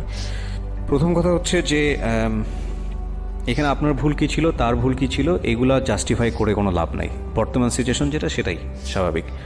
এবং যেহেতু আমার লিসনাররা অনেকক্ষণ ধরে শুনছেন এই গল্পটা, রাত 1টার পরেও শুনছেন, পুরো গল্পটা অ্যানালাইসিস করলে আমরা যেটা দেখতে পাই যে মেয়েটার দিক থেকে অনেকবার মেয়েটা চলে যেতে চেয়েছে, কিন্তু সামহাও আপনি তাকে যেতে দেননি, আপনার কাছে ধরে রেখেছেন। এই ধরনের ভালোবাসার ক্ষেত্রে জীবনে একটা পর্যায়ে গিয়ে ধরনের দুর্ঘটনা ঘটলেও ঘটতে পারে, এবং এটা জীবন গল্পে এই ধরনের ঘটনা বহুবার এসছে। সেটা আপনার ক্ষেত্রে হয়েছে এবং খুব এক্সট্রিম লেভেলে হয়েছে। মেয়েটা আপনার কাছ থেকে বিয়েটা গোপন করেছে দুটো কারণে আমরা ধরে নিচ্ছি। একটা যেটা হচ্ছে যে আপনি জানলে আপনি বিয়েটা হতে দিতেন না, কোনোভাবেই হতে দিতেন না। আর 2 নম্বর যেটা হয়েছে যে মেয়েটা আপনাকে যেহেতু ক্লিয়ারলি বলেছে যে সে বিয়ের পরে কীরকম একটা জীবন চায়, সে জায়গা থেকে তার একটা কনফিডেন্ট আপনার প্রতি ছিল না, অথবা পারিবারিক চাপ বা অন্য কোনো কারণে করেছে। সো এটাই হচ্ছে রিজন। কিন্তু সবচাইতে মানে ভয়াবহতম যেই ঘটনাটা ঘটতে পারতো, এখনও ঘটেনি আলহামদুলিল্লাহ, সেটা বলবো যে ফেব্রুয়ারিতে ঘটনাটা ঘটেছে, এখন হচ্ছে মে মাস চলছে। সেই জায়গাটা থেকে আমি যেটা বলতে পারি যে ক্ষতটা অনেক বেশি দগদগে অবস্থায় আছে, কাঁচা অবস্থায় আছে। আমি এখনো পর্যন্ত ঠিক হতে পারিনি। আপনি ঠিক হতে পারবেন না, এটা খুবই স্বাভাবিক। 5 বছর ধরে যেভাবে যে ধরনের গল্পটা আপনি বলেছেন, সেটা ঠিক হওয়াটা খুবই খুবই অস্বাভাবিক। আমার প্রশ্নটা এই জায়গায় যে কোন একদিন ও ছাইরে চলে গেছে, আমি তো ওরে বলছিলাম যে আমি তোমারে বইলা গেছি, কিন্তু আমি উত্তরা যখন চাকরি করি তখন তো ও নিজেই আমারে বলছে যে আমি কোনোদিন তোমারে ছাইরা যাবো না। রাইট। আমি আপনাকে যে কথাগুলো এখন বলবো সেগুলো আপনি বিলিভ করতে পারবেন না, সেগুলো আপনার কষ্ট দূর করতে পারবেন না, কিন্তু সেগুলোই সবচেয়ে বড় বাস্তব কথা। নাম্বার 1, এই মেয়েটা জীবনে কোনো না কোনো একদিন আপনার কাছে হয়তো ফিরে আসবে। আমি এখনো চাই ও আমার কাছে, এবং আপনি চান না ফিরে আসুক। আমি একটু বলি আপনাকে, সেটা হচ্ছে মানুষ কখনোই না, একটা মানুষের কাছে কখনোই সব দিক থেকে হ্যাপি না, সব দিক থেকে হ্যাপি না। আমরা দোয়া করব আপনি যাকে লাভ করেছিলেন সে যেন অনেক সুখী হয়, কিন্তু কোনোদিন যদি জীবনে কোনো অভাব থাকে তার কোনো জায়গাটা থেকে, সে আপনাকে মনে করবে। তো সেই দিক থেকে সে হয়তো আপনাকে নক দেবার চেষ্টা করবে। এখানে একটা জিনিস অবশ্যই আপনাকে মনে রাখতে হবে। প্রথম কথা হচ্ছে বিয়ে আর প্রেম কিন্তু এক জিনিস না, এবং বিয়ের মধ্যে আপনাদের যত ধরনের অনৈতিক সম্পর্ক এসছে সেটাও উচিত ছিল না। কিন্তু আপনি তাকে নিয়ে জীবন সংসারের কথা না চিন্তা করাটাই শ্রেয়। আমি বলবো যে না চিন্তা করাটাই শ্রেয় এই কারণে যে দেখুন, আপনি তাকে পাননি, সেটা একটা অনেক বড় কষ্ট, অনেক বড় বেদনা। হ্যাঁ, এই মুহূর্তে পাওয়ার আকাঙ্ক্ষাটা অন্য সময়ের চাইতে আরও বেশি তীব্র। কিন্তু মেয়েটা যদি আপনার জীবনে ফিরে আসে, তাহলে সম্ভাব্য যেসব ঘটনা ঘটতে পারে, একটা হচ্ছে সংসার করা আপনারা শুরু করলেন, কিন্তু সংসার করতে গিয়ে আপনারা সুখী হতে পারবেন না। কারণ আপনার ব্যাক অফ দ্য মাইন্ডে, আমাদের সাবকনশিয়াস মাইন্ড যেটা থাকে, সেটা হলো এই মেয়েটা আপনাকে ছেড়ে ফাইনালি যে চলে যাওয়া, সেই চলে যাওয়াটা সে চলে গেছে। জীবন অনেকবার চলে গেছে, আপনি তাকে ফিরায় নিয়ে আসছেন, মার খেয়েছেন, মানে দফারফা করে ফেলছেন, কিন্তু ফাইনাল চলে যাওয়া যেটা, ঠকানো যেটাকে বলে, আপনি যেটা বলছেন, সেটা কিন্তু সে করে ফেলেছে। সুতরাং যত সুখী হন না কেন সে ফিরে আসলে, জীবনে যত ছোট প্রবলেম হোক, বড় প্রবলেম হোক, যে কোনো প্রবলেম তৈরি হবে, শুধু ব্যাক অফ দ্য মাইন্ডে এই জিনিসটাই থাকবে যে সে আপনাকে ছেড়ে চলে গেছে, সে আরও এরকম কোনো কিছু করতে পারে। তো এইরকম মানুষের সাথে ঘর সংসার করা যায় না, সুখী হওয়া যায় না। কিন্তু আমি আমার এখনো বুঝাতে পারছি না। আমি এটা বোঝাতে পারবেন না, কারণ আমি আপনাকে যেটা বলি, বোঝানোর জন্য কিছু টিপস আছে, আমি সেটা আপনাকে বলবো, আপনি চাইলে প্র্যাকটিস করতে পারেন। একটা যেটা হচ্ছে যে আপনার, আমি একদম স্ট্রিক্টলি বলতেছি, একদম ব্যক্তিগত অপিনিয়ন, আপনার অবশ্যই এই মেয়েকে আর জীবনে নেওয়াটা উচিত হবে না। এটা হচ্ছে একদম স্ট্রিক্ট কথা। কিন্তু আপনি যেহেতু তাকে লাভ করেন, love has no definition, love has no explanation, love is blind. So ওই জায়গাটা থেকে আমি যতই আপনাকে বোঝাই না কেন সেই জিনিসটা আপনি মানবেন না, এটাই স্বাভাবিক। কিন্তু সংসার জিনিসটা শুধু লাভ দিয়ে চলে না, সংসার জিনিসটা বেশিরভাগই চলে হচ্ছে র্যাশনালিটি দিয়ে। দুজনের যখন পাশাপাশি থাকবেন, না পাওয়ার ওই বেদনাটা আর থাকবে না, তখন দেখবেন ফল্টগুলো চোখে পড়বে, কী কী করেছে, খারাপ জিনিসগুলো কী কী করেছে। এবং ইন্টারেস্টিং ব্যাপার হচ্ছে, এটা সায়েন্টিফিক্যালি সত্য, যে মানুষ হ্যাপি মোমেন্টসগুলো খুব কম মনে রাখতে পারে, কিন্তু কষ্টকর যে মোমেন্টগুলো, সেই মোমেন্টগুলো মানুষের সামনে বারবার ঘুরে আসতে পারে, আমাদের ব্রেন ওই জিনিসটা দিয়ে দেয়, বারবার সিগন্যালটা দেয়। সুতরাং সুখী হওয়াটা খুব ডিফিকাল্ট হবে, এক। আর দুই নম্বর যেটা হচ্ছে, ভুলে থাকার জন্য আপনি কী করতে পারেন, যে কারণে আমি আপনাকে বারবার এই কোয়েশ্চেনগুলো করতেছিলাম যে এই সময়টা আপনাকে সাপোর্ট কে দিয়েছে। এটা আপনাকে না, আপনাকে সহ যারা বিশেষ করে এই মুহূর্তে রেডিওটা শুনছে তাদের সবাইকে একটা কথা বলতে চাই, not from my life experience, but আমারও কিছুটা এক্সপিরিয়েন্স আছে এই জায়গাটায়। সেটা হলো যে এই ধরনের সম্পর্ক যেটা খুব ভালো চলছে, যেখানে আসলে এই ধরনের ঘটনা ঘটার কোনো সম্ভাবনাই নেই, হঠাৎ করে আপনি এমন একটা খবর পেলেন যে খবরটা আপনাকে মানে আকাশ থেকে পড়ার মতো, এবং আপনি কোনোভাবেই সেই মানুষটাকে আর মেনে নিতে পারছেন না, বা আপনি সেই মানুষটাকে আর ভুলতে পারছেন না, কিন্তু ভোলাটা অত্যন্ত জরুরি হয়ে গেছে। সেক্ষেত্রে প্রথম এবং প্রধান দায়িত্ব হবে, আপনি যদি সিদ্ধান্ত নিতে পারেন যে না, মানুষটাকে আপনি ভুলে যাবেন, ভুলে যাওয়াটাই জরুরি, ওই মানুষটার যত রকমের চিহ্ন আছে, যত রকমের স্মৃতি আছে, সবগুলো আপনার কাছ থেকে মুছে ফেলা। প্রথম কাজ এটা। মুছে ফেলাটা মানে আমি যেটা বোঝাচ্ছি, আপনার ব্রেন থেকে তো মুছতে পারবেন না, সেটা ধীরে ধীরে মুছবে, কিন্তু সেটা ধরুন লাইক ওর, আপনি যেটা বললেন যে মেসেঞ্জারে ওর ছবিগুলো দেয়া, আপনি মেসেঞ্জারে অবশ্যই ওর চ্যাট যেটা আছে সমস্ত কিছু ডিলিট করে দিয়ে ওকে ব্লক করে দেওয়া, নাম্বার 1। নাম্বার 2 হচ্ছে ওর ব্যবহৃত যত জিনিস আছে, ও আপনাকে কোনো গিফট করে থাকলে, ওকে নিয়ে কোনো কিছু লিখে থাকলে, বা ঘরের মধ্যে কোনো কিছু থেকে থাকলে, এগুলো সম্পূর্ণরূপে এমনভাবে ফেলে দেওয়া যেটা আপনার কাছে আর কখনো রিটার্ন না আসতে পারে। এবং একই সাথে শুধু তাই না, সেই সব জায়গাগুলোতে, যেসব জায়গাগুলোতে তাকে নিয়ে ঘুরতে গেছেন, বেড়াতে গেছেন, যে রাস্তা দিয়ে গেছেন, সেই সব জায়গাতে আগামী 2-1 বছর না যাওয়া। মানে বিষয়টা হচ্ছে এরকম যে তাকে মনে পড়তে পারে এরকম কোনো কিছু যদি আপনার লাইফে থাকে, সেগুলো সম্পূর্ণরূপে ডিলিট করে দেয়া। এটা হচ্ছে প্রথম কাজ। দ্বিতীয় কাজ যেটা হলো যে আপনি অবশ্যই এই সময়টা ফ্রেন্ডদের সঙ্গে বেশি টাইম পাস করবেন, এবং দেখবেন যে জীবনের সবচাইতে কঠিন সময় আসলে ভালো বন্ধুকে তাকে চেনা যায়, সবচেয়ে কঠিন সময়। এবং এই সময় দেখবেন যে কেউ আপনার কথা খুব মনোযোগ দিয়ে শুনবে, কেউ হয়তো বিরক্ত হবে, হ্যাঁ, তো এটা ফাইন্ড আউট করবেন। এখন একটা কষ্টের ব্যাপার আছে। আরেকটা সেটা হচ্ছে যে এই সময়টা আসলে ভালো, মানে কী করতে ভালো লাগে সেটা খুঁজে পাওয়াটা খুব মুশকিল, তারপরে ফাইন্ড আউট করা যে আমি কী করলে ভালো লাগে, আমার অন্যদিকে একটু কনসেন্ট্রেশন থাকতে পারে, ওই জিনিসগুলো একটু খুঁজে বের করা।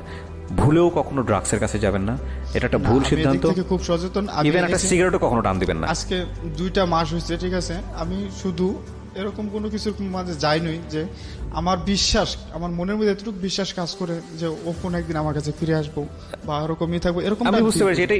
এটা আর একটু হয়তো সময় লাগবে, এবং সেও যদি ফিরে আসে তার জায়গা থেকে একটা বিশাল ভুল হবে, এটা একটা এবং উচিত না। আমি আপনাকে আরেকটা জিনিস বলি, এই যে কষ্টটা আছে না, এটা সময়ের সাথে সাথে হিল হয়ে যাবে, এটা কমে যাবে। এবং এই সময় আরেকটা বড় ভুল হয়, সেই ভুলটা হচ্ছে এই সময়টাতে আমরা ওই যাকে পাই খড়কুটার মতো তাকে জড়িয়ে ধরার চেষ্টা করি, মানে তাকে জীবনে নেওয়ার চেষ্টা করি, এবং সে যদি অপোজিট জেন্ডারের হয়, লাইক আপনি ছেলে, সে যদি মেয়ে হয়, তাহলে তার উপর অনেক সময় মেন্টালি ডিপেন্ডেন্ট হয়ে যায় এবং ওকে ভালোবেসে ফেলি। এটা কিন্তু লাভ না, এটা হচ্ছে একটা ডিপেন্ডেন্সি। সুতরাং এই সময়টাতে যতক্ষণ পর্যন্ত আপনি এটা কাটিয়ে উঠতে না পারবেন, ততক্ষণ পর্যন্ত আপনার পরবর্তী সম্পর্কে যাওয়াটা উচিত হবে না। যদিও তাকে ভুলে রাখার জন্যে এটা একটা বেস্ট মেডিসিন, অন্য একটা সম্পর্কে জড়িয়ে যাওয়া, কিন্তু আমি বলবো যে ওই সম্পর্কটা না যাওয়াটাই বেটার। কারণ একটা সময় মানুষ ভুলে যায়, মানুষের স্মৃতিশক্তি, আমরা লাইলি মজনু টাইপের মানুষ না, শিরি ফরহাদ টাইপের মানুষ না, আমরা ভুলে যাই। যত কঠিনতম সম্পর্কেই থাকুক না কেন, আপনার এই সম্পর্কের মধ্যে তীব্রতা ছিল এই কারণে সে আপনার চেয়ে দূরে ছিল, এবং সে আপনাকে পাশ কাটিয়ে যাওয়ার চেষ্টা করেছে বহুবার, কিন্তু আপনি তাকে ওয়ান সাইডেডভাবে বারবার ফিরে নিয়ে আসার চেষ্টা করেছেন। সুতরাং আপনি অনেক বেশি এনগেজ ছিলেন। এই জিনিসটা যদি না থাকতো তাহলে তো সম্পর্কটা এত বেশি তীব্র হতো না। তো সেই জায়গাটা থেকে আমি মনে করি আপনার সময় দেওয়া উচিত। আর আপনি যদি রিলিজিয়াসটিক হন, আপনি যদি ধর্ম মানেন, তাহলে বেশি বেশি প্রার্থনা করেন, সৃষ্টিকর্তাকে বলেন, কারণ তিনি হচ্ছেন সবচেয়ে বড় বিচারক। তো আমরা আজকের এই জীবন গল্পে কাউকে দোষ দিতে চাই না, কাউকেই না। আপনারা অনেকেই ফেসবুকে ব্লেম করছেন, মেয়েদেরকে নিয়ে অনেক কথাবার্তা বলছেন। আমি একটা কথা বলি সবাইকে, এটা যে কারো জীবনই হতে পারে, যে কোনো কিছু হতে পারে। সবচেয়ে বড় ক্ষতি হয়েছে ছেলেটার জীবনে অনেকগুলো চাকরি, সে অনেক ভালো ভালো জব পেয়েছিল, চাকরি বাড়াইছি আমার জীবনের লাইফে। ভাই আমি কি বলবো, ঠিক আছে, আমি ন্যূনতম হিসাব করছি 1,60,000 টাকা ওর সাথে মোবাইল বিলেই দিছি, রাইট। সো এই জিনিসগুলা এবং পসিবিলিটিগুলো নষ্ট হয়েছে, অনেক সময় হয়, এবং এটা ওর স্কেল থেকে অনেক বড়, আপনাদের স্কেল থেকে হয়তো অনেক বড় হতে পারে। আমি রিকোয়েস্ট করব, যে ধরনের সম্পর্কে আপনারা যান না কেন, যাই করেন না কেন, ক্যারিয়ার এবং এডুকেশন এই দুটো জিনিসে হ্যাম্পার না করাটাই ভালো, কারণ এগুলো দাগ থেকে যায় জীবনে। এবং এই সম্পর্কগুলো কোনো একটা সময় গিয়ে এতটাই হাস্যকর হবে যে ও হয়তো 5 বছর পর, 10 বছর পর নতুন একটা জীবনে যাবে, তখন হয়তো ওর স্ত্রীর সঙ্গে যদি ওর জীবন নতুন কেউ আসে তো সে তো শুয়ে শুয়ে গল্প করবে যে এরকম একটা ফানি বিষয় ছিল, একটা মেয়ে এরকম একটা ব্লাফ দিয়েছে, কি বন্ধুদের মহলে বসে হয়তো হাসি ঠাট্টাই করবে এই বিষয়টা নিয়ে। কিন্তু আজকের এই সময়ে এটা ও চিন্তা করতে পারছে না, বিকজ ঘাটা অনেক কাঁচা। এই সময়টাতে ভুল না করাটাই হবে হচ্ছে সবচেয়ে বুদ্ধিমানের কাজ, এবং সেটার জন্য আমরা ওর জন্য প্রার্থনা করবো। এবং একই সাথে আপনারা এই গল্পটা যারা শুনলেন তাদেরকে শুধু একটা কথাই বলতে চাই, জীবনে যে কোনো মোমেন্টের জন্য প্রিপেয়ার থাকাটা বুদ্ধিমানের কাজ, এবং সেটার জন্যে এমন কোনো সম্পর্ক বা এমন কোনো ইমোশনের মধ্যে আমরা না যাই যেটার জন্য আমরা ক্যারিয়ারকে হ্যাম্পার করতে পারি। অনেক বেশি ভালো থাকুন। আগামী বুধবার আমি কিবরিয়া আবারও ফিরে আসবো। আপনাদের প্রত্যেকের গল্প এক একটা বিদ্যা পাঠ আমাদের জন্যে। আমরা মনে করি এখানে এক একটা জীবন গল্প কখনো কখনো বড় বড় মোটা মোটা বিখ্যাত উপন্যাসের চাইতেও অনেক বড় নাটকীয়তার জন্ম দেয়, এবং সেটা কখনো কখনো আমাদেরকে অনেক বড় লেসনের মধ্য দিয়ে নিয়ে যায়। একটা জীবন গল্প যদি একটা মানুষের জীবনকে সহজ করতে পারে, যদি পথ নির্দেশনা দিতে পারে, তাহলে অবশ্যই আমরা বলতে পারি আমাদের জীবন গল্প সার্থক। অনেক ভালো থাকুন। আজকের মতো শুভরাত্রি। জীবন গল্প, জীবন নাটকের চেয়েও নাটকীয়।